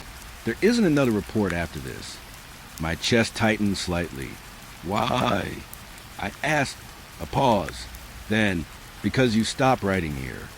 That made my stomach drop slightly. I stepped forward. Slow. The file was open again, but the map was gone, replaced by a single page, stamped, finalized. At the top, field report, Ash Hollow incident. I stared at it because I recognized the format, but not the content. It listed personnel, operations, timeline, everything structured like an official conclusion, except one section, subject status. I leaned closer. My breath slowed. It read, "Found." Just that, one word. I stepped back slightly. "That's not me," I said quietly. The room didn't answer, but something shifted behind me. The chair scraped once, slowly turning. Not fast, not sudden, just deliberate. Like whoever was sitting there was now facing me. I didn't turn around immediately. I couldn't, because something in me already knew what was there. Instead, I looked at the file again. The page changed. Right in front of me, new line added. My handwriting. Final entry. Returned to surface. My throat tightened. "No!" I whispered. The radio crackled again. But this time it wasn't mine. It wasn't static. It was my voice. Recorded. Clear. Calm. The subject has been recovered. I froze. The recording continued.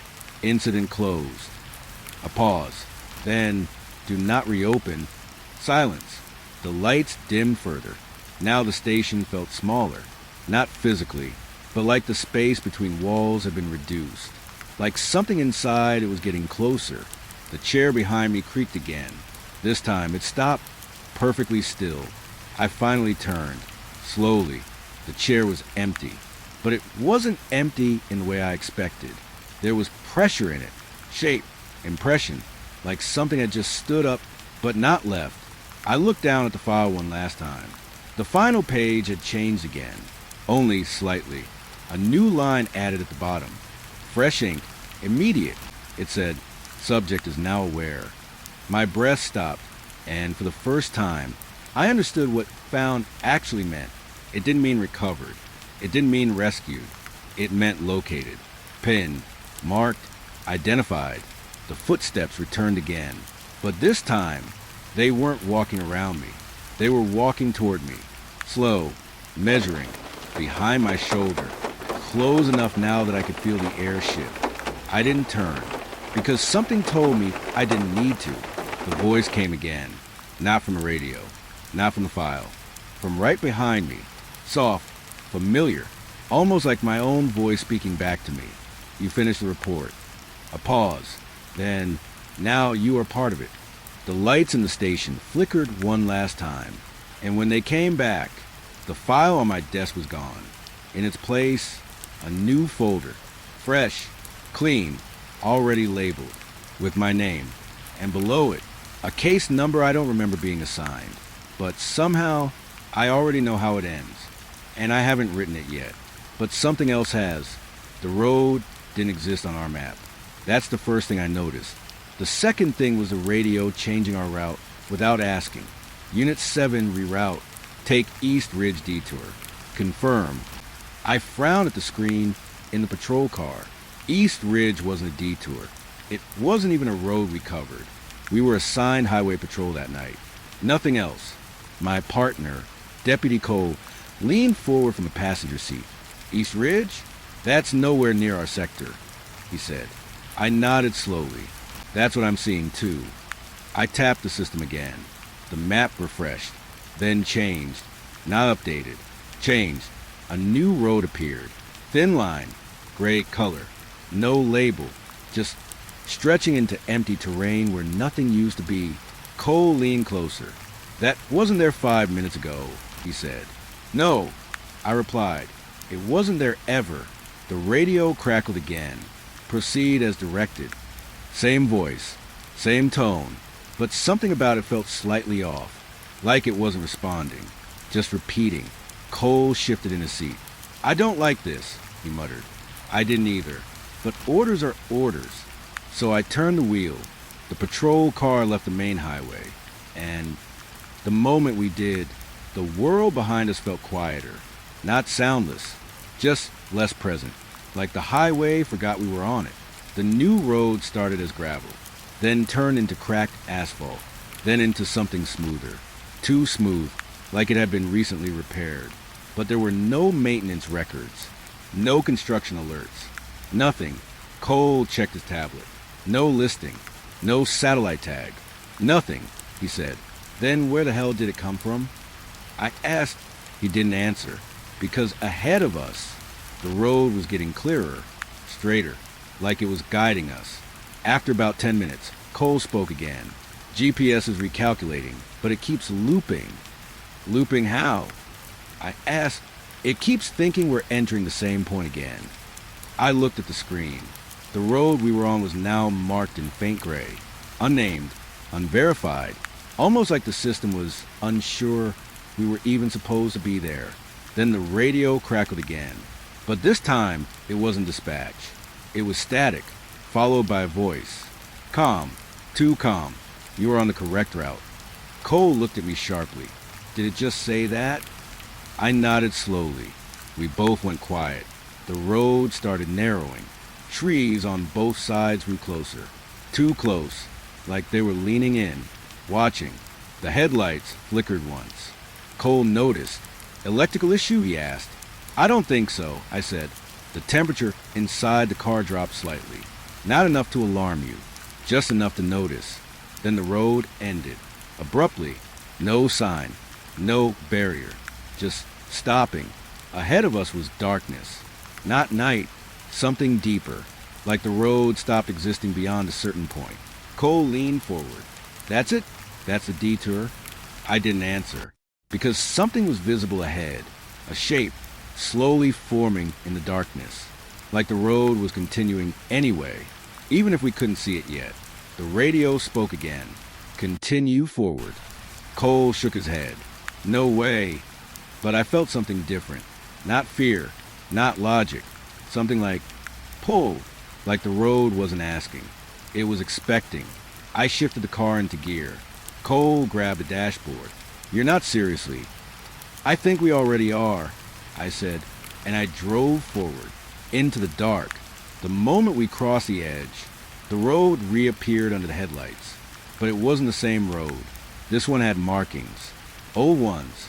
Faded white lines. And something else. Footprints. Fresh. In the middle of the asphalt. Leading forward. Like someone had just walked their seconds before us. Cole went silent. Then whispered, "Where are we?" The radio answered softly.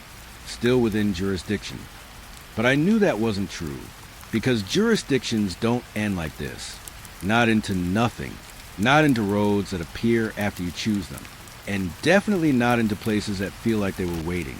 Just long enough for you to arrive. The footprints didn't stop. They kept going down the road like they knew we were following. Cole noticed it first. "Those aren't ours," he said quietly. I already knew that. Our tires hadn't passed through anything wet or soft. But these prints were sharp, fresh, like someone had just walked ahead of us seconds before we arrived. The road curved slightly after that, and then we saw the lights. Not one, many, a whole spread of them in the distance. Street lights, porch lights, neon signs, a town. Cole leaned forward. That's impossible. I didn't respond right away, because I was already thinking the same thing. There was nothing out here. No towns registered in this region. No settlements. No utility grid. But ahead of us, something was alive. We drove closer. The buildings came into view slowly. Wooden structures, small stores, a gas station, a sheriff's office. All lit, all active, too active, like someone had frozen time and turned the lights on anyway. Cole's voice dropped. Look at the station. I saw it, a sheriff's office, old design. But the light outside, it was blinking like it was operational. And the flag outside, moving. There was no wind. I slowed the car. The radio crackled once. Then a voice came through. "Welcome to East Ridge." Cole looked at the radio. We didn't announce arrival. I nodded. The town already knew. We pulled in slowly. The tires rolled over clean pavement. Too clean. No dust. No dirt. Nowhere. Like it was maintained minutes ago. But there were no people. That was the first contradiction. Lights on. Doors open. But no movement. No sound of life. Just a low hum of electricity that felt too steady. Cole stepped out first. I followed. The air outside felt warm. Too warm for night. Too controlled. Like temperature was being held in place artificially. We walked toward the main street. Storefront windows showed movement inside. TVs playing. Coffee machines running. Fans spinning. But no staff. No customers. Only motion without cause. Cole pointed toward a diner. Look at that. Inside, a plate of food sat half-eaten. Steam still rising. I stepped closer to the glass. My reflection looked normal. But behind me, in the reflection, something moved. I turned instantly. Nothing. Cole noticed my reaction. "What?" he asked. "Nothing," I said. But I didn't believe that. We crossed the street. Each step felt louder than it should have. Like the town was listening to how we moved. The sheriff's office door was slightly open. We went inside. The interior was lit perfectly. Desk, radio, filing cabinets, everything in place. But the chair behind the main desk was still spinning slightly. Like someone had just stood up. Cole whispered, "Hello?" No answer. I moved closer to the desk. There was a logbook open. Fresh ink. Recent entry. My hand froze before touching it, because I recognized the handwriting instantly.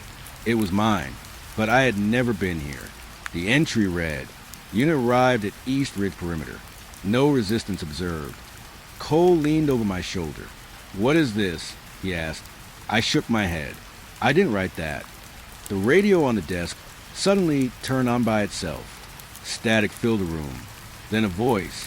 Calm. Official. You are on schedule. Cole stepped back. "Who is this?" he said loudly. No response to him. Only continuation. Routine patrol confirmed. Continue coverage. I grabbed the radio mic. "This is Unit 7. We are not scheduled for this location." Silence. Then, "You always say that." The lights in the office flickered once. The logbook turned a page by itself. Cole's breathing got heavier. "I don't like this place," he said. I agreed, but something worse was happening. The town outside was changing. We could see it through the window. Slowly, subtly, more signs were becoming readable. More movement in windows. Shapes forming where there were none before. Like the town was correcting itself. Cole stepped closer to the door. "We should go back," he said. I nodded. We turned toward the exit, but the door was no longer open. It was closed. Locked. Cole tried it. It didn't move. I checked the handle. Same result. Not stuck. Not broken. Just unresponsive. Like it was no longer an exit. The radio spoke again. "You have entered jurisdiction." Cole looked at me sharply. We didn't agree to that. A pause. Then the radio replied. It was already assigned. I stepped back slightly. Something about that sentence felt final. Like we weren't being warned anymore. We were being documented. Outside, the town lights brightened. Every building now fully alive in appearance. But still no people visible. Only presence. Only expectation. Cole lowered his voice. "Tell me we're not stuck here." I didn't answer immediately, because I was realizing something I didn't want to accept. The road didn't bring us here. The town did. And the road behind us was gone. The moment I turned back toward the road, I knew it was gone. Not blocked. Not hidden. Gone. Where the highway should have been. There was only buildings now. More of East Ridge stretching out like it had always been there. Cole noticed my face change. "What?" he asked. I didn't answer, because I was still staring at the edge of town, where exit should have been. There was nothing. No gravel. No tree line. No darkness. Just another street. Perfectly lit. Perfectly maintained. Like the world outside had been removed cleanly. Cole walked past me slowly. "No, no, no, no," he muttered. He went back to the patrol car. I followed, or tried to, but something felt off with every step. The distance didn't match my movement. Like I was walking forward but not reducing space. Like the town was deciding how far I was allowed to go. Cole reached the car first. He pulled the handle. It didn't open. He tried again. Harder. Nothing. He stepped back. Electrical lock? That's impossible. I checked mine. Same result. The doors weren't locked. They just didn't respond. Like they were no longer ours. Behind us, the radio in the sheriff's office crackled again. We both turned. The voice came through. "Calm. Final. Unit 7. Report status." Cole shouted toward it.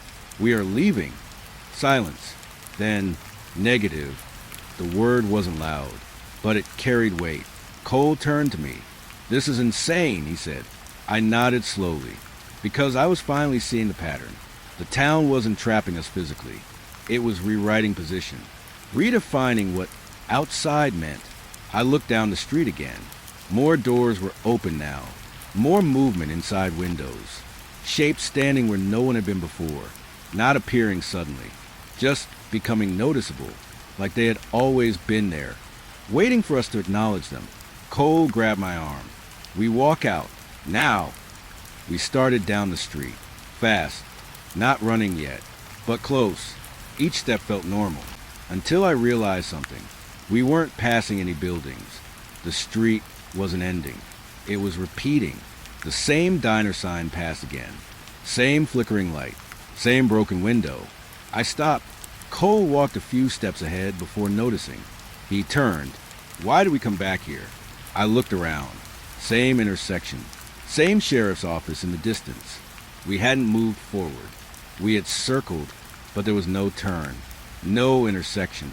Just straight road. Cole's breathing got louder. No, we didn't turn," he said. I stepped back slowly. The street behind us shifted. Not physically. Visually. Like the perspective had reset. The radio in my pocket crackled. I hadn't touched it. It turned on by itself. "You're within jurisdiction boundaries," the voice said.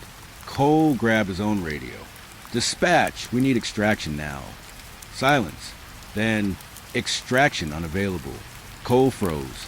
"What do you mean unavailable?" The radio responded. "Jurisdiction is active." I felt something cold spread through my chest. "Active," I repeated quietly. The voice continued. "Jurisdiction is still being processed." Cole looked at me. What does that even mean? I didn't have an answer, but I was starting to understand something worse. This town wasn't abandoned. It wasn't hidden. It was unfinished. And we had walked into something still being written. The lights above us flickered once, then stabilized, and the street changed again. Subtle, but real. New signage appeared on buildings. Updated names. New timestamps on clocks and windows. As if reality itself was being corrected in real time. Cole stepped back. "We're not leaving," he said slowly. I nodded, because I realized something else. Every time we tried to move outward, the town expanded inward, like we were never meant to exit, only to be placed. The sheriff's office door opened behind us. Neither of us saw it happen, but we both felt it, like permission had been granted. The radio voice returned.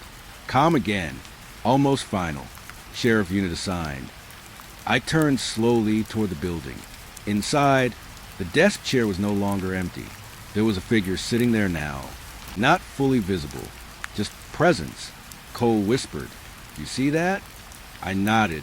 We walked back inside, not because we wanted to, because the alternative didn't feel like an option anymore. The logbook was open again. Fresh page, already filled. Cole's name, my name, assigned roles, confirmed duty status. I stepped closer.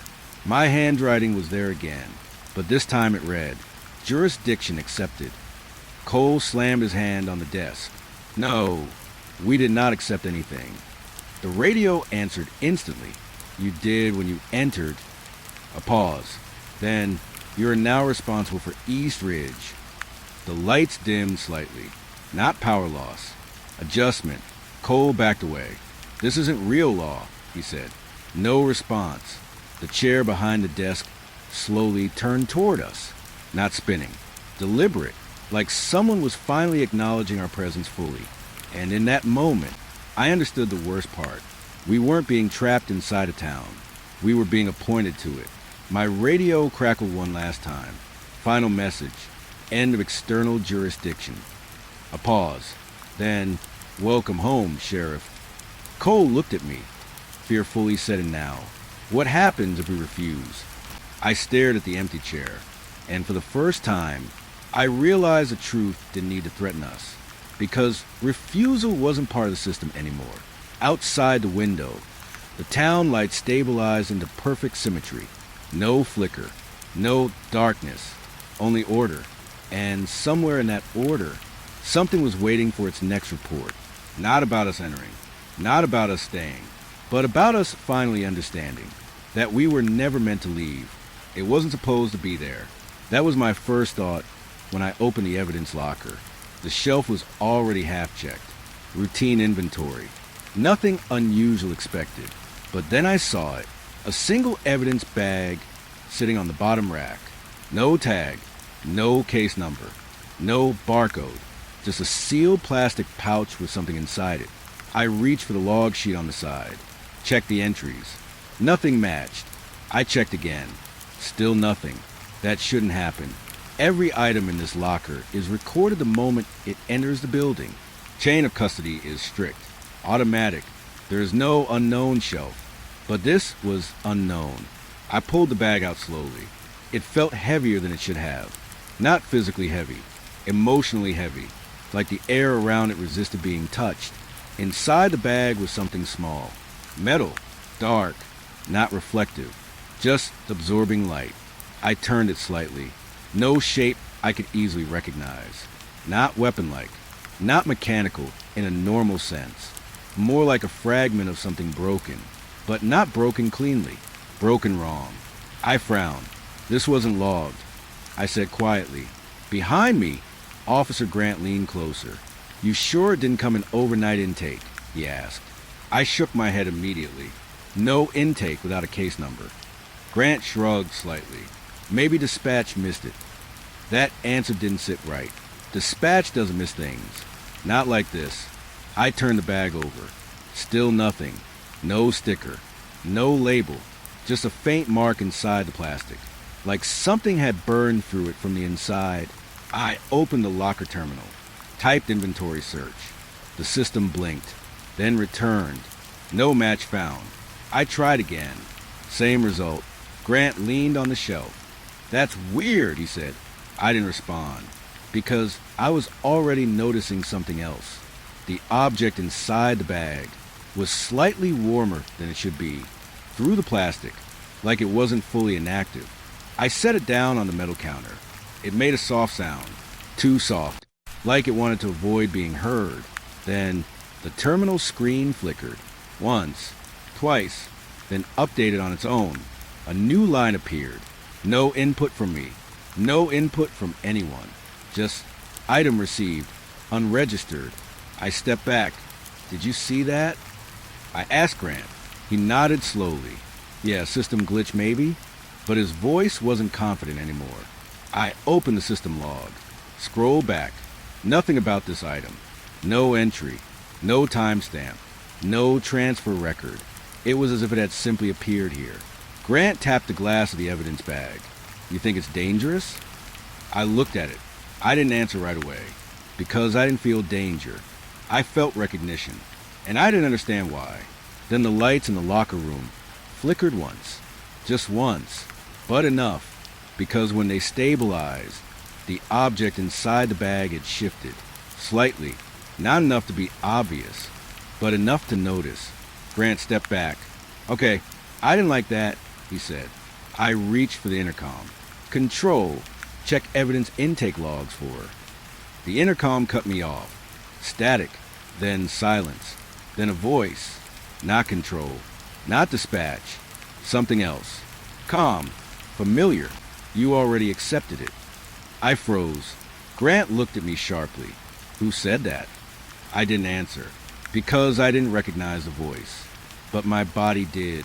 The object inside the bag pulsed once, very faint, like a heartbeat trying to stay hidden. I stepped closer slowly. The voice came again. "You brought it in?" My throat tightened. "No," I whispered. Grant frowned. "What are you talking about?" But I wasn't looking at him anymore. I was looking at the system screen, because now there was a new case entry, generated automatically, and under Assign Officer. My name was already there. The case file was already printed. That's what made my stomach drop first. Not digital, not pending. Physical pages sitting in the printer tray like they had been there for hours. But I knew that printer. It had been empty when I checked it 10 minutes ago. I walked over slowly. Grant followed behind me without speaking. The top page had a bold header. Evidence intake report. Item unregistered. My name was listed under lead handler. I didn't assign myself. I didn't authorize this. But my name was there anyway. Grant leaned in. "Okay, this is getting weird," he said. I didn't answer, because I saw something worse on the second page. A tag sheet. Evidence label format. Neatly attached. But the handwriting was mine. Clear. Confident. Too familiar. I stared at it too long. Grant noticed. "What is it?" he asked. I turned the page slightly toward him. His face tightened. "Is that your writing?" I didn't answer immediately, because I was trying to convince myself it wasn't. But I knew it was. Even the way the letters slanted slightly right. Even the pressure marks in the pen strokes. It was me, but I didn't remember writing it. The label read, Item 001, confiscated from scene. Grant frowned. "What scene?" I flipped the page. Nothing. Just blank report continuation. No location. No case reference. Just that line. Again, confiscated from scene. I stepped back from the printer. "That's impossible," I said quietly. Grant rubbed his neck. Maybe old form got mixed in the system? But his voice didn't believe that. Neither did mine. I went back to the evidence locker. The object was still there, but something felt different now. Heavier, like it knew it had been documented. I picked up the bag again. The metal inside didn't look the same anymore. It had shifted slightly, now resembling something more structured, almost like a tool, or a fragment of one. Grant came beside me. "We should log it properly," he said. I nodded slowly, even though something in me resisted that idea. I turned toward the terminal, entered manual intake, typed unknown artifact recovered. The system paused, longer than normal. Then, entry already exists. I frowned. "That's not possible," I muttered. Grant leaned closer. "What does it mean already exists?" I didn't have an answer, but then the system updated again. New line added. Entry created by officer. My name. My hand stopped moving. I stared at the screen. Grant looked between me and the monitor. "You didn't do that, right?" I shook my head slowly. "No," but even as I said it, I wasn't fully sure anymore, because something felt familiar. Not the system, not the object, the process. Like I had done this before, many times. The lights flickered again, this time longer.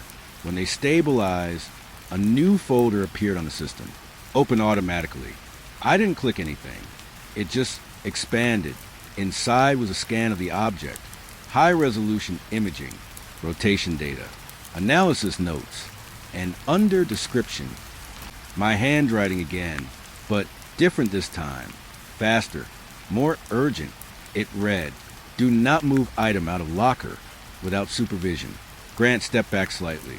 "Okay, I definitely didn't like that," he said. I stared at it, because that sentence didn't feel like instruction. It felt like memory, like something I had written after something went wrong. But I couldn't remember anything going wrong. The object inside the bag shifted again. Not much, but enough that we both noticed. Grant stepped away from it now. "Why does it feel like it's reacting?" he asked. I didn't answer, because I felt it too. Not reaction. Response. Like it was aware of being observed. The system beeped again. Another automatic update. A new attachment appeared. Photo file. No title. I opened it. My breath stopped immediately. It was the evidence room. This room, but not empty. In the photo, I was standing at this exact counter, holding the bag. Grant was behind me, looking at something off-frame. But I didn't remember this moment. Not at all. Grant saw the photo too. "That's not today," he said quickly. I nodded, but my voice came out slower. "No." Then I noticed something in the image, the object in the bag. It was already labeled. My handwriting, already attached, already processed. But in the photo, it wasn't just sitting on the counter. It was glowing faintly, like it was active. I closed the image immediately. My pulse was rising now, not fast panic, slow realization panic. The kind that builds without asking permission. Grant stepped closer to me. "Tell me we didn't already do this," he said. I didn't answer right away, because I was suddenly unsure what already even meant anymore. The terminal chimed again. One final update. New case status. Closed. Grant laughed nervously. "We just opened it," he said. I stared at the screen, because below closed.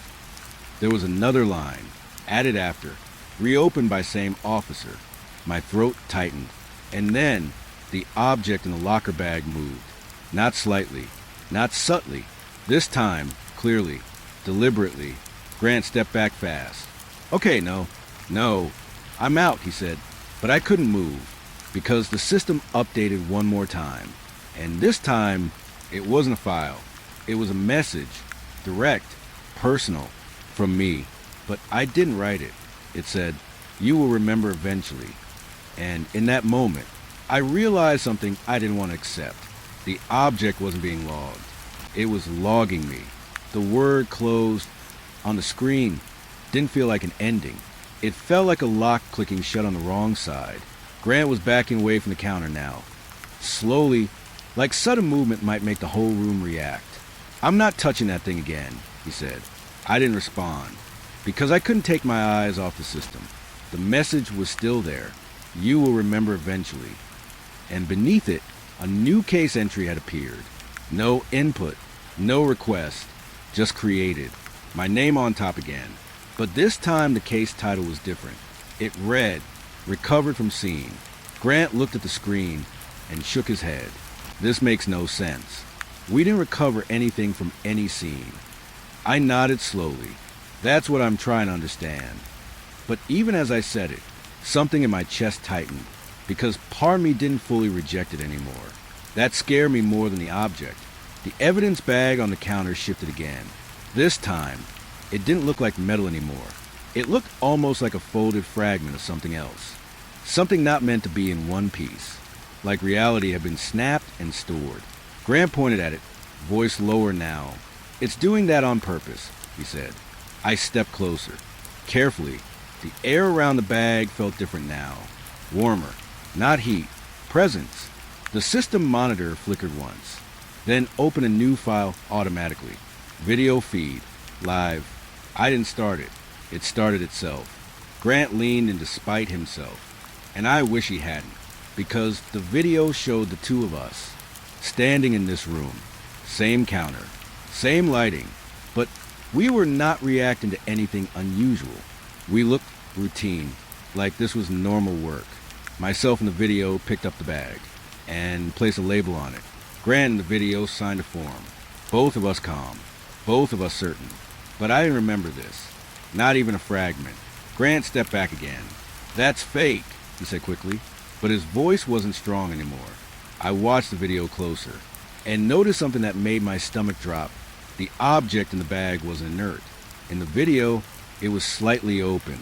Like something inside it was looking back. I hit pause. The screen froze. Me and the image was mid-motion. Hand on the bag. Eyes slightly unfocused. And behind me in the video frame, something stood near the locker door. Tall, not fully defined, but clearly there. I turned around instantly. Nothing behind us. Just empty evidence room. But the feeling didn't go away. Grant spoke softly. We should leave, he said. I didn't move, because the system had updated again. Another line added beneath the video file. Location confirmed. Scene 7B, unregistered structure. I frowned. 7B? I muttered. Grant looked at me. We don't have a 7B. I nodded. That's because it doesn't exist. The system paused, then responded. IT exists when recorded. Silence followed that. Heavy silence. Grant broke it first. We're not supposed to be inside whatever this is. I agreed, but I also couldn't ignore something forming in my mind. A pattern. The object wasn't arriving randomly. It was being linked to places, to actions, to events that weren't fully present yet. The terminal chimed again. Another file opened. This time it wasn't video. It was a report. Finalized format. Stamped. And my blood ran cold when I saw the header. Incident report. Active case. Grant saw my expression. What now? He asked. I didn't answer. I just read. Slowly. Line by line. Because it described something that had not happened. But was being documented anyway. It read. Sheriff and deputy respond to active scene. Unknown artifact secured. Containment failure observed. Subject exposure confirmed. Grant stepped closer. Exposure to what? He asked. I turned the screen slightly toward him. His face changed immediately, because the next line answered it. Subject will begin to recognize prior events. Grant stepped back. No, that's not a thing, he said, but his voice cracked slightly at the end. I looked at him, and for the first time, I felt uncertain about my own memory. Not just confused, unstable, like it was being checked against something else. The object in the bag made a soft sound again. Not movement, not vibration, more like a correction. Grant whispered, "What is it trying to do?" I didn't answer immediately, because I was suddenly aware of something worse. The system wasn't documenting the object. It was synchronizing us with it. My radio crackled. I didn't touch it, but it turned on anyway. A voice came through. Calm, familiar, almost mine. The recovery is complete. I froze. Grant looked at me sharply. "That's your voice," he said. I shook my head slowly. I didn't say that. But the voice continued. You have been assigned to observation. Grant grabbed my arm now. We are leaving. Now. I nodded. I agreed. But when we turned toward the door, it wasn't there anymore. Just a wall. Clean. Unbroken. Like the exit had never existed. Grant stepped forward fast. No, no. I saw it right there, he said. He pushed the wall. Nothing. No response. No door. Just solid structure. I turned back to the counter. The object was gone. The bag was empty. But the system screen was not. A final line had appeared. No sound. No warning. Just completion. It read, Item recovered successfully from future scene. Grant stopped moving. Slowly turned toward me. Future, he whispered. And that's when the lights flickered. Not once. Not twice. But in a pattern. Like something was sinking.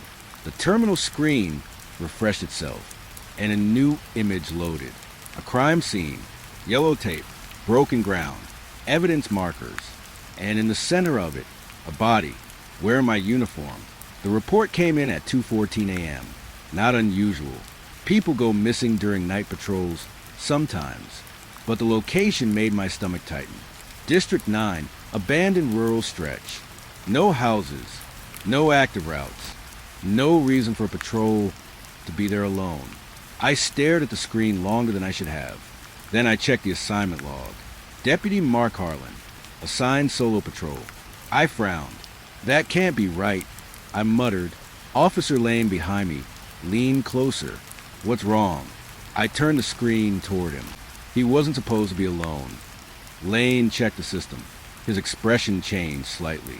He requested solo shift override, he said. I shook my head.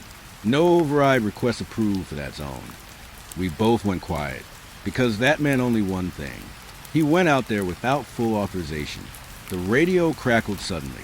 Dispatch voice came in, but something about it felt delayed, like it was replaying. Unit 14 status check. Silence. Then static. Then Unit 14 respond. I straightened. Mark. I said into the mic. No answer. Lane leaned over the console. Maybe dead zone, he said, but I already didn't believe that, because dead zones don't feel like this. They feel empty. This felt present, like something was listening. I pulled up GPS tracking. A single dot blinked on the screen, then stopped, then started moving again, but not in a pattern that made sense. Lane frowned. That's not road movement, he said. I zoomed in. That wasn't following roads. It was drifting, then stopping, then drifting again, like hesitation, or confusion, or something searching. I keyed the mic again. Mark, respond if you can hear me. Static. Then a voice came through. Not clean, not stable. I hear you. Lane and I exchanged a look. I leaned forward. Where are you? Long pause. Then, I'm still on shift. That made no sense. I checked the clock. His shift ended 40 minutes ago. I spoke slower now. Deputy Harlan, confirm location. Silence again. Then the GPS dot flickered and moved, but this time towards something that wasn't on the map. Lane noticed it too. That road doesn't exist, he said. I nodded slowly. I know. The dot kept moving. Off-grid. No route. No signal path. Just motion, like it was being pulled. Then the radio crackled again, this time closer, like he was near the microphone. I think I found it, Mark said. Lane leaned in. Found what? He asked under his breath. I didn't answer, because I didn't want to interrupt whatever was happening. Mark's voice came again, quieter. I think it wants me to follow. I felt something cold slide down my spine. Mark, stop movement immediately, I said. No response, just breathing, heavy, uneven. Then a new sound, not in the radio, in the background of his feed. Wind, but wrong, like it was passing through something hollow. Mark whispered, it's talking again. Lane stiffened. Who is? He asked. I shook my head. Mark described target. Silence. Then Mark spoke, but his tone changed. Not fear, not confusion. something closer to certainty. It's showing me where to go. The GPS suddenly froze, then disappeared. Completely. Lane swore under his breath. Signal loss. But I didn't think it was loss. I thought it was transfer. The radio clicked one last time. Mark's voice came through softly. I think I'm close now. Then static. Then nothing. Complete silence. Lane looked at me. That's it, he asked. I didn't answer, because I was still staring at the last known position, and something about it didn't feel like disappearance. It felt like arrival. The silence after his last transmission didn't feel normal. It didn't feel like a lost signal. It felt like the system had decided the conversation was over. Lane kept watching the screen. So we send a search unit? He asked. I didn't answer right away, because I was staring at something else. The GPS history log. It wasn't empty. It showed movement, but not ending movement. Continuing movement, even after the signal dropped. Lane noticed my expression.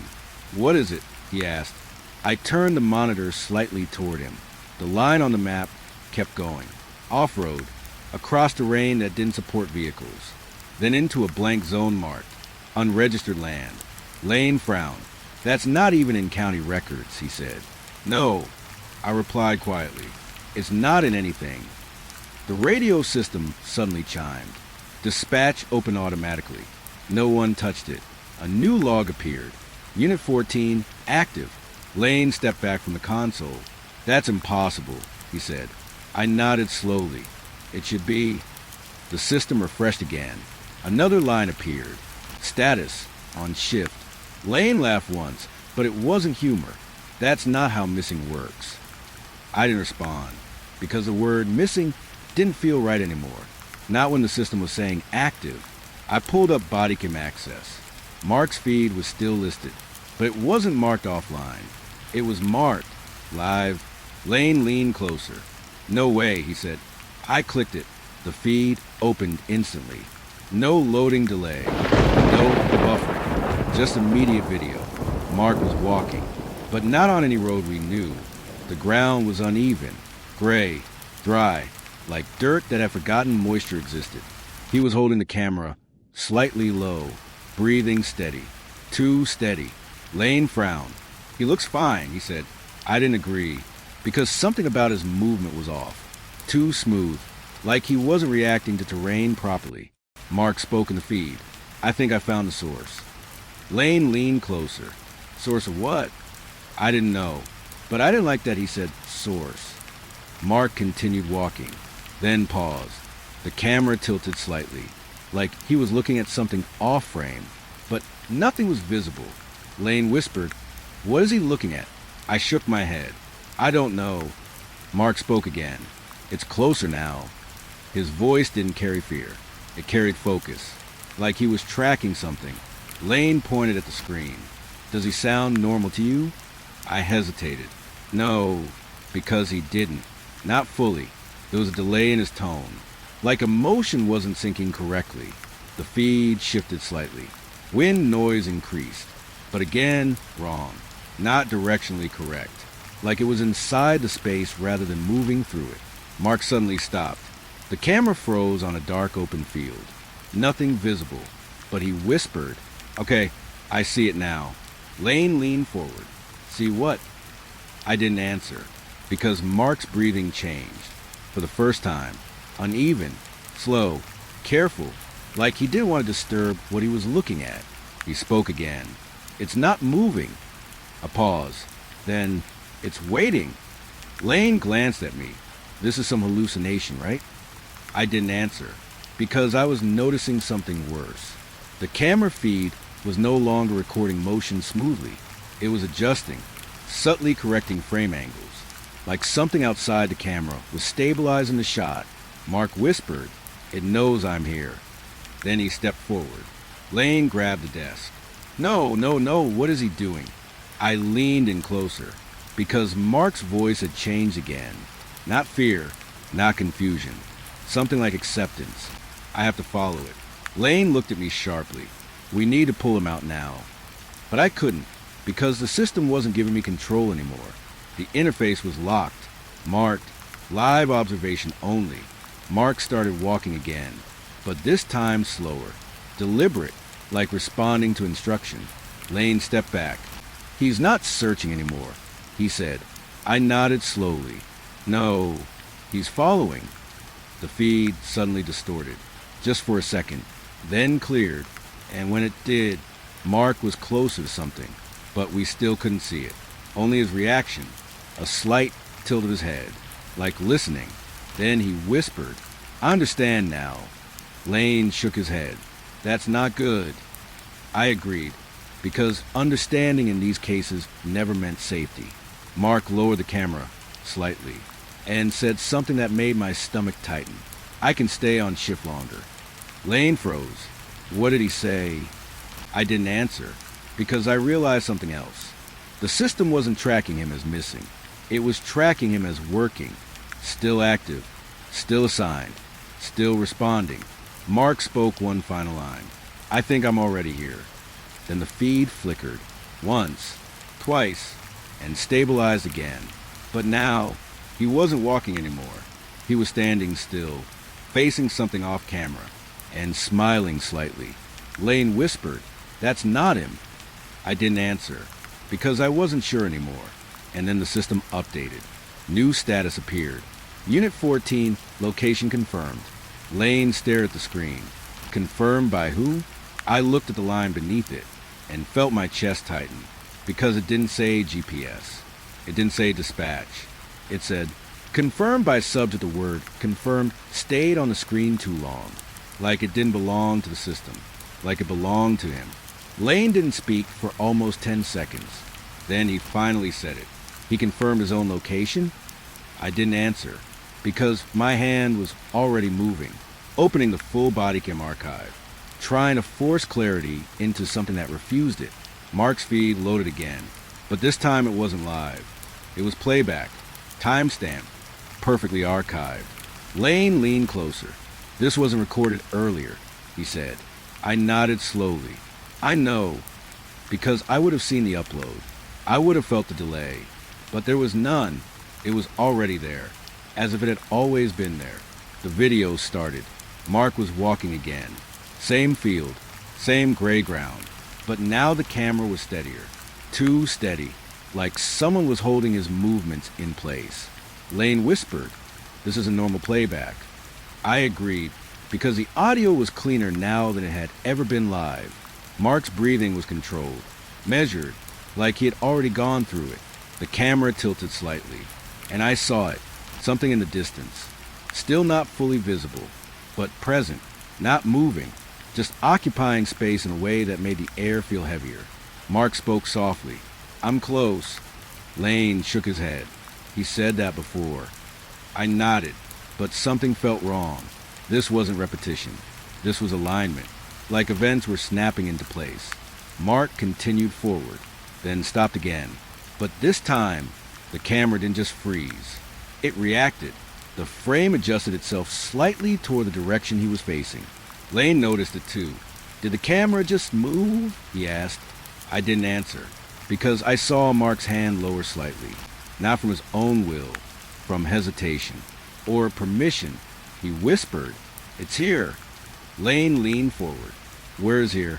I didn't know, but I felt something forming in my chest, because Mark's tone had changed again. Not following, not searching, recognizing. The video suddenly flickered, and for half a second, we saw something behind him, not fully shaped, not fully defined, but wrong enough that the brain refused to hold it. Lane stepped back instantly. No, pause it." I hit pause. The frame froze. Mark mid-turn. Eyes slightly widened, but calm, too calm. Behind him, the shape was still there, but the more I looked at it, the less I could remember what I was seeing. Lane rubbed his forehead. "That's not a person," he said. I nodded. "I know." But what scared me wasn't the shape. It was Mark's reaction. No fear, no panic, just understanding, like he had finally solved something. I hit play again. The video resumed. Mark spoke softly. "I can stay with it." Lane frowned. "Stay with what?" I didn't answer, because Mark's next movement changed everything. He lowered the body cam slightly, not dropping it, not losing grip, deliberately angling it away, like he didn't want us to see what he was seeing. Lane noticed immediately. "He's hiding the view," he said. I nodded slowly. "Yes." Mark spoke again. "I don't need to run anymore." Lane shook his head. That's not him talking. But I wasn't so sure anymore, because the voice was still his. But the intention wasn't. Mark continued. "It already knows I'm here." A pause. Then, and I know where it is now. The camera feed suddenly stabilized in a way that felt unnatural. Perfect framing, perfect exposure, like the system itself was correcting the image. Lane pointed at the screen. "Why does it look edited?" I didn't answer, because I felt it too. The video wasn't being recorded. It was being constructed. Mark took another step forward, then stopped completely. The audio dropped slightly, like something had entered proximity. He whispered, "I can see it without looking now." Lane's voice dropped. "What does that even mean?" I shook my head. "I don't know," but I felt something tighten in my chest, because Mark wasn't describing sight anymore. He was describing awareness. The feed flickered again, and this time we saw more. Not the entity, not fully, but its effect. The ground around Mark looked slightly distorted, like space was bending inward. Lane stepped back from the console. No, that's not environmental distortion. That's something else." I didn't correct him, because he was right. Mark spoke one final time. "I think I understand the shift." Lane looked at me.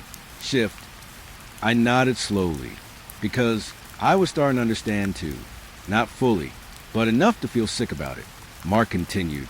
"It doesn't move. It updates." Silence in the room. Even the radio hum felt quieter. Lane whispered, "Updates what?" I stared at the screen, because I already feared the answer. Mark raised his hand slightly in the feed, as if pointing, but not at the entity, at something beyond it, and said, "It updates what counts as real." Lane stepped away from the console, completely now. "That's not possible," he said. But I couldn't move, because the body cam footage started doing something new. It began syncing with our system interface, logs updating in real time, even though it was playback, as if past and present were merging into one file. Then a final system line appeared at the bottom of the screen. No prompt, no user input, just confirmation. Subject status, no longer searching. Lane whispered, "What does that mean?" I stared at it and answered quietly, "It means he found it." A long silence. Then the system added one final line. And that's when everything stopped feeling like a report and started feeling like a warning that was already too late. It read, "Body cam footage now includes observer." Lane turned to me instantly. "What observer?" he asked. But I was already looking at the screen, because in the reflection of the paused frame, there were two figures now, not one, and neither of them was Mark. The transfer notice didn't come through dispatch. It came through the system itself. No email header, no sender ID, just a single line that appeared on my terminal while I was finishing paperwork. Officer reassignment updated. I frowned immediately, because I hadn't requested anything. No transfer forms, no approvals, nothing. I leaned closer to the screen. Then the next line appeared. New assignment, County 12B. I paused. 12B? I muttered. Behind me. Deputy Harris looked up from his desk. "What's 12B?" he asked. I shook my head slowly. "There is no 12B. Harris laughed once. "Maybe typo?" But I didn't answer, because I was already checking records.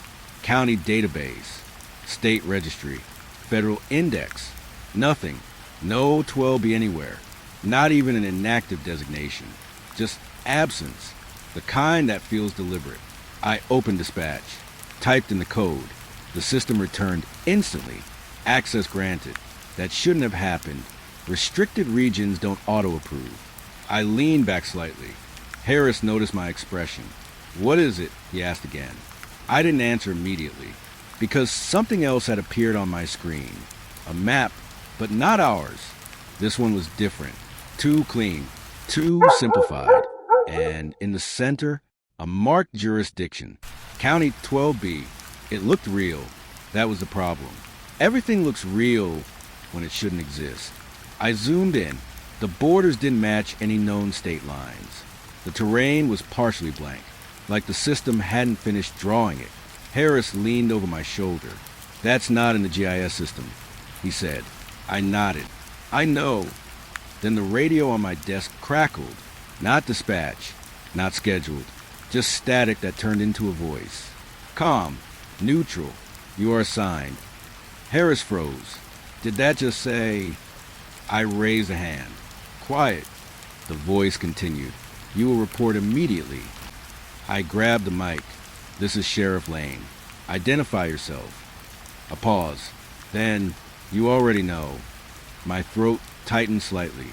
Harris whispered, "This is some kind of prank, right?" But I didn't think so, because the system had already changed again. A route appeared on my screen. Not requested, not accepted, just active, leading out of my jurisdiction, straight into the blank space labeled 12B. I stood up. Harris followed instantly.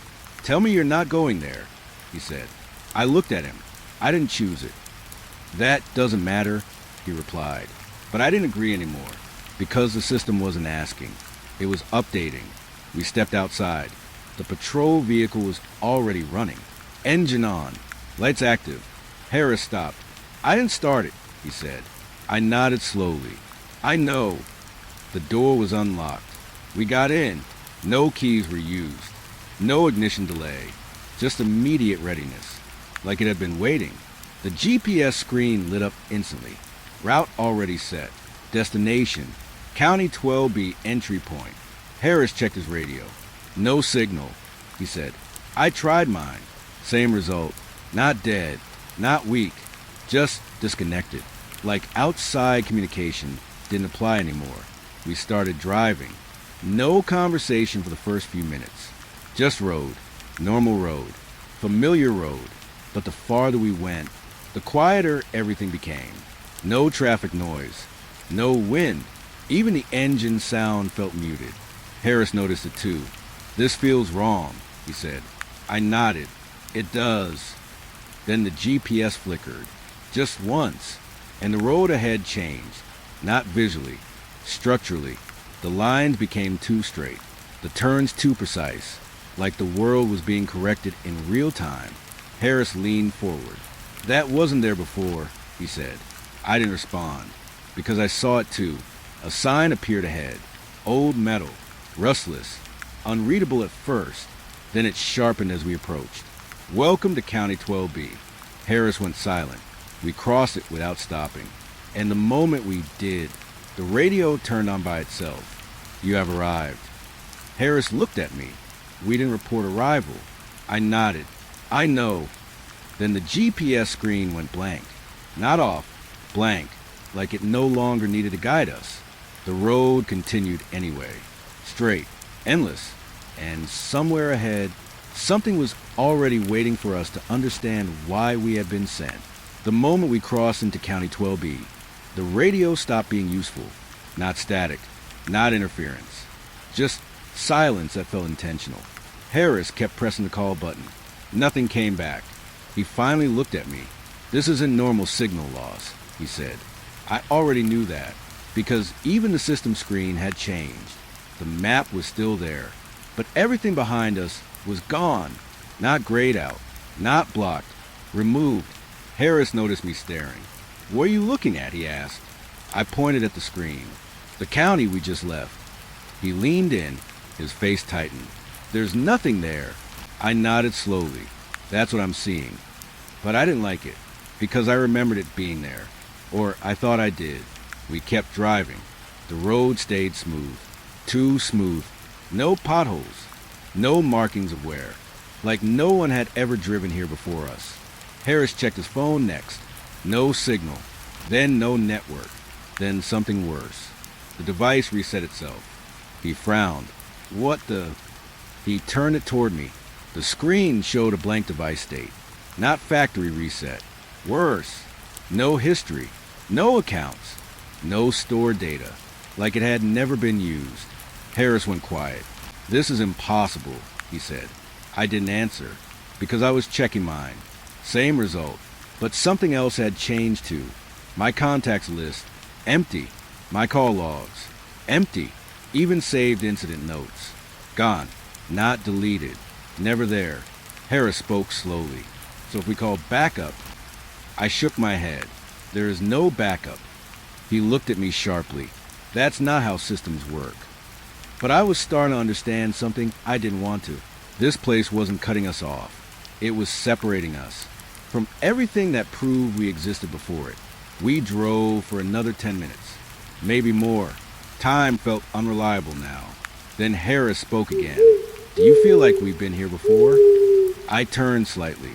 "No," but I didn't say it with confidence, because something in my chest tightened when he asked it, like the question had weight. The road ahead shifted slightly, not visually obvious, but noticeable if you were paying attention. The horizon felt closer, like distance itself was shrinking. Harris pointed ahead. "Is that a station?" I squinted. A structure was forming in the distance. Small, wooden, old, but standing perfectly intact. Too intact. No dust, no decay, just presence. We stopped the car. No one spoke for a few seconds. Then Harris said it quietly. "There shouldn't be buildings here." I nodded, but we both got out anyway, because something about it felt like it was expecting us. The building had no signage, no identification, just a door, slightly open. Harris pulled his flashlight. I followed behind him. Inside was worse. Not empty, not abandoned, just unfinished. Desks were there, computers too, but no power cords, no wiring, like the idea of infrastructure existed without implementation. Harris walked slowly. "This doesn't make sense," he said. I agreed, but I noticed something else. There were documents on the desks, stacks of paper. Fresh, not aged. I picked one up. It had a header. County 12B record sheet. Harris leaned in. "What does it say?" I scanned it, then stopped, because the first line was already filled in. Not typed, handwritten. My handwriting. Harris saw my face. "What is it?" I turned the page toward him. He read it, and his expression changed instantly, because it listed both of us. Names, roles, assignments, as if we had always been stationed here. Harris stepped back. "No," he said. "I've never been here before." I nodded slowly. "Me neither," but the document didn't agree. It continued. "Officers present. Sheriff Lane, Deputy Harris." Harris shook his head. "This is fake. It has to be fake." I wanted to believe that, but then I saw something worse. At the bottom of the page was a timestamp. Not current, not future, but repeated.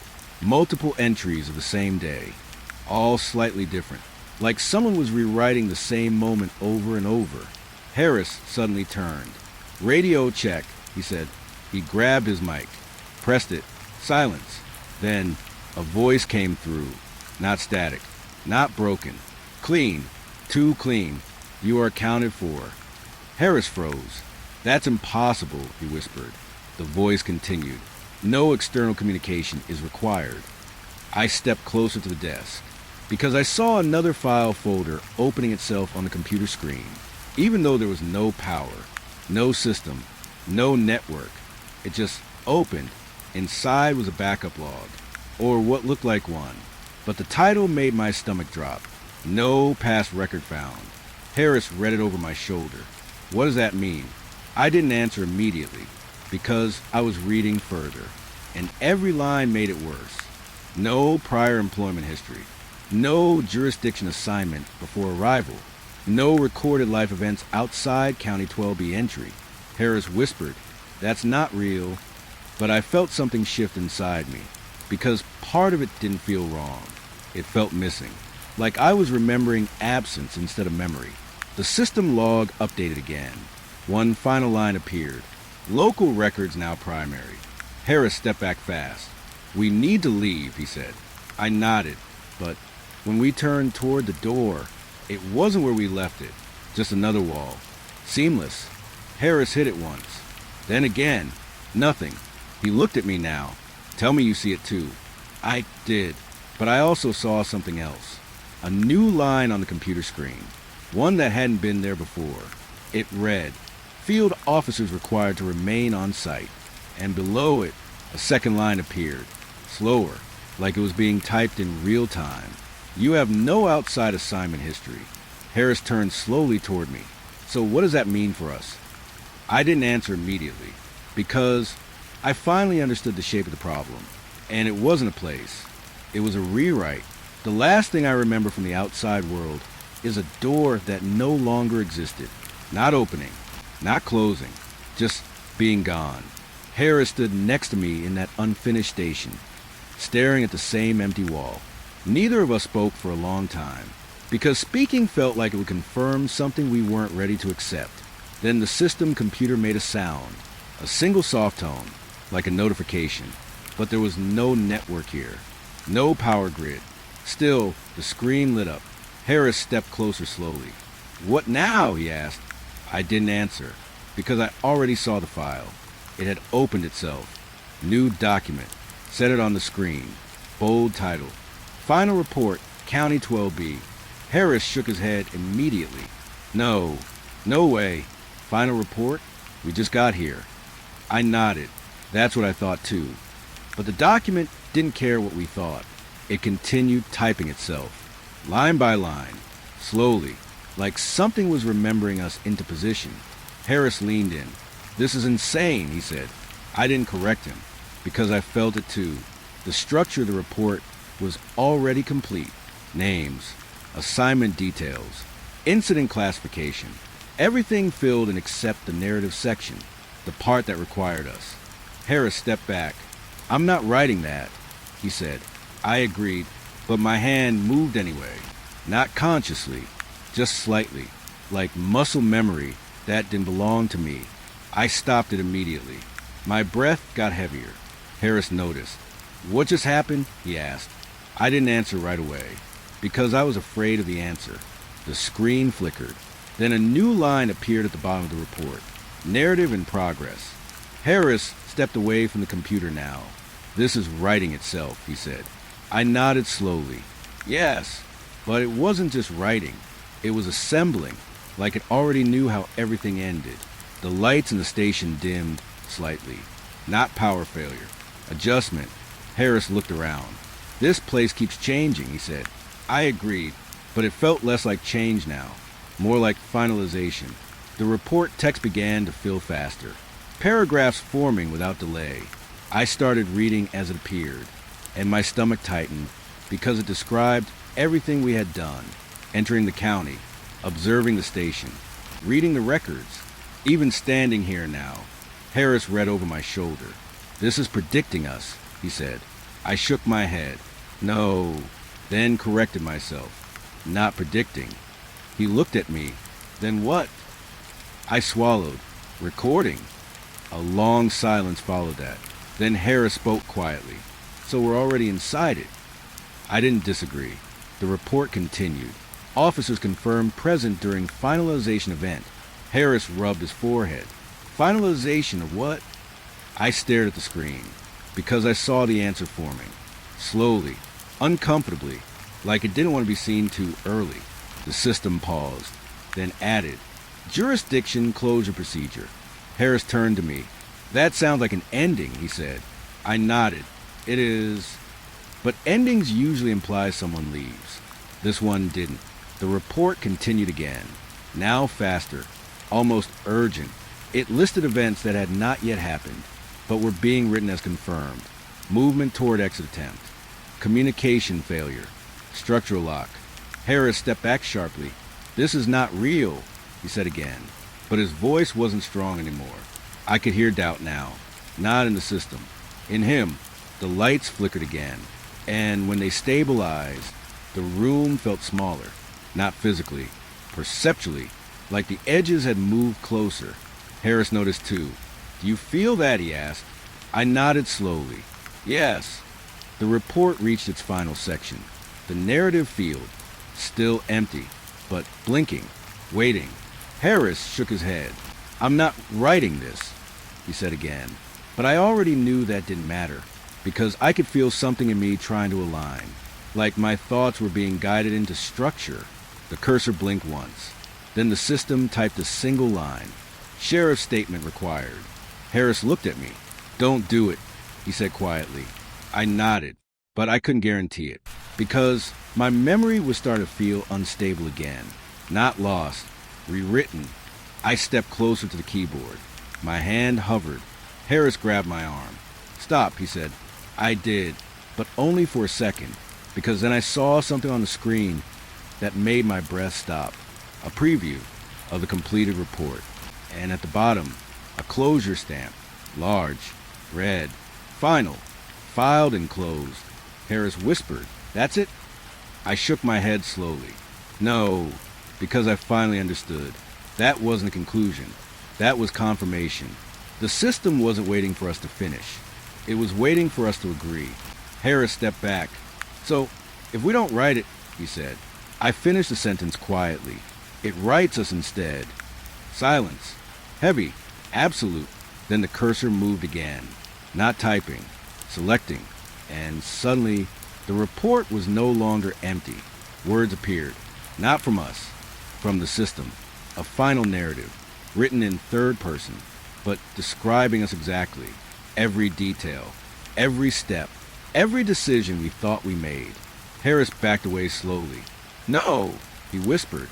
I watched the screen, because I saw something worse forming at the end. A final line, already being stamped. Officers accounted for in final record. Then beneath it, another line appeared.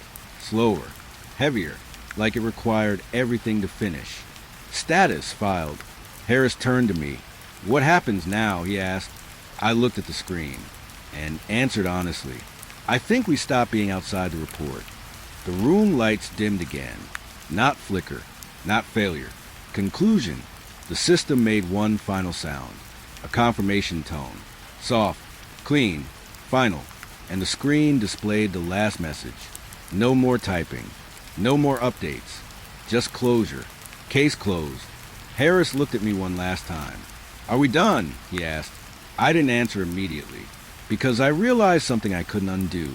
There was no outside version of this question, only the version that had already been recorded.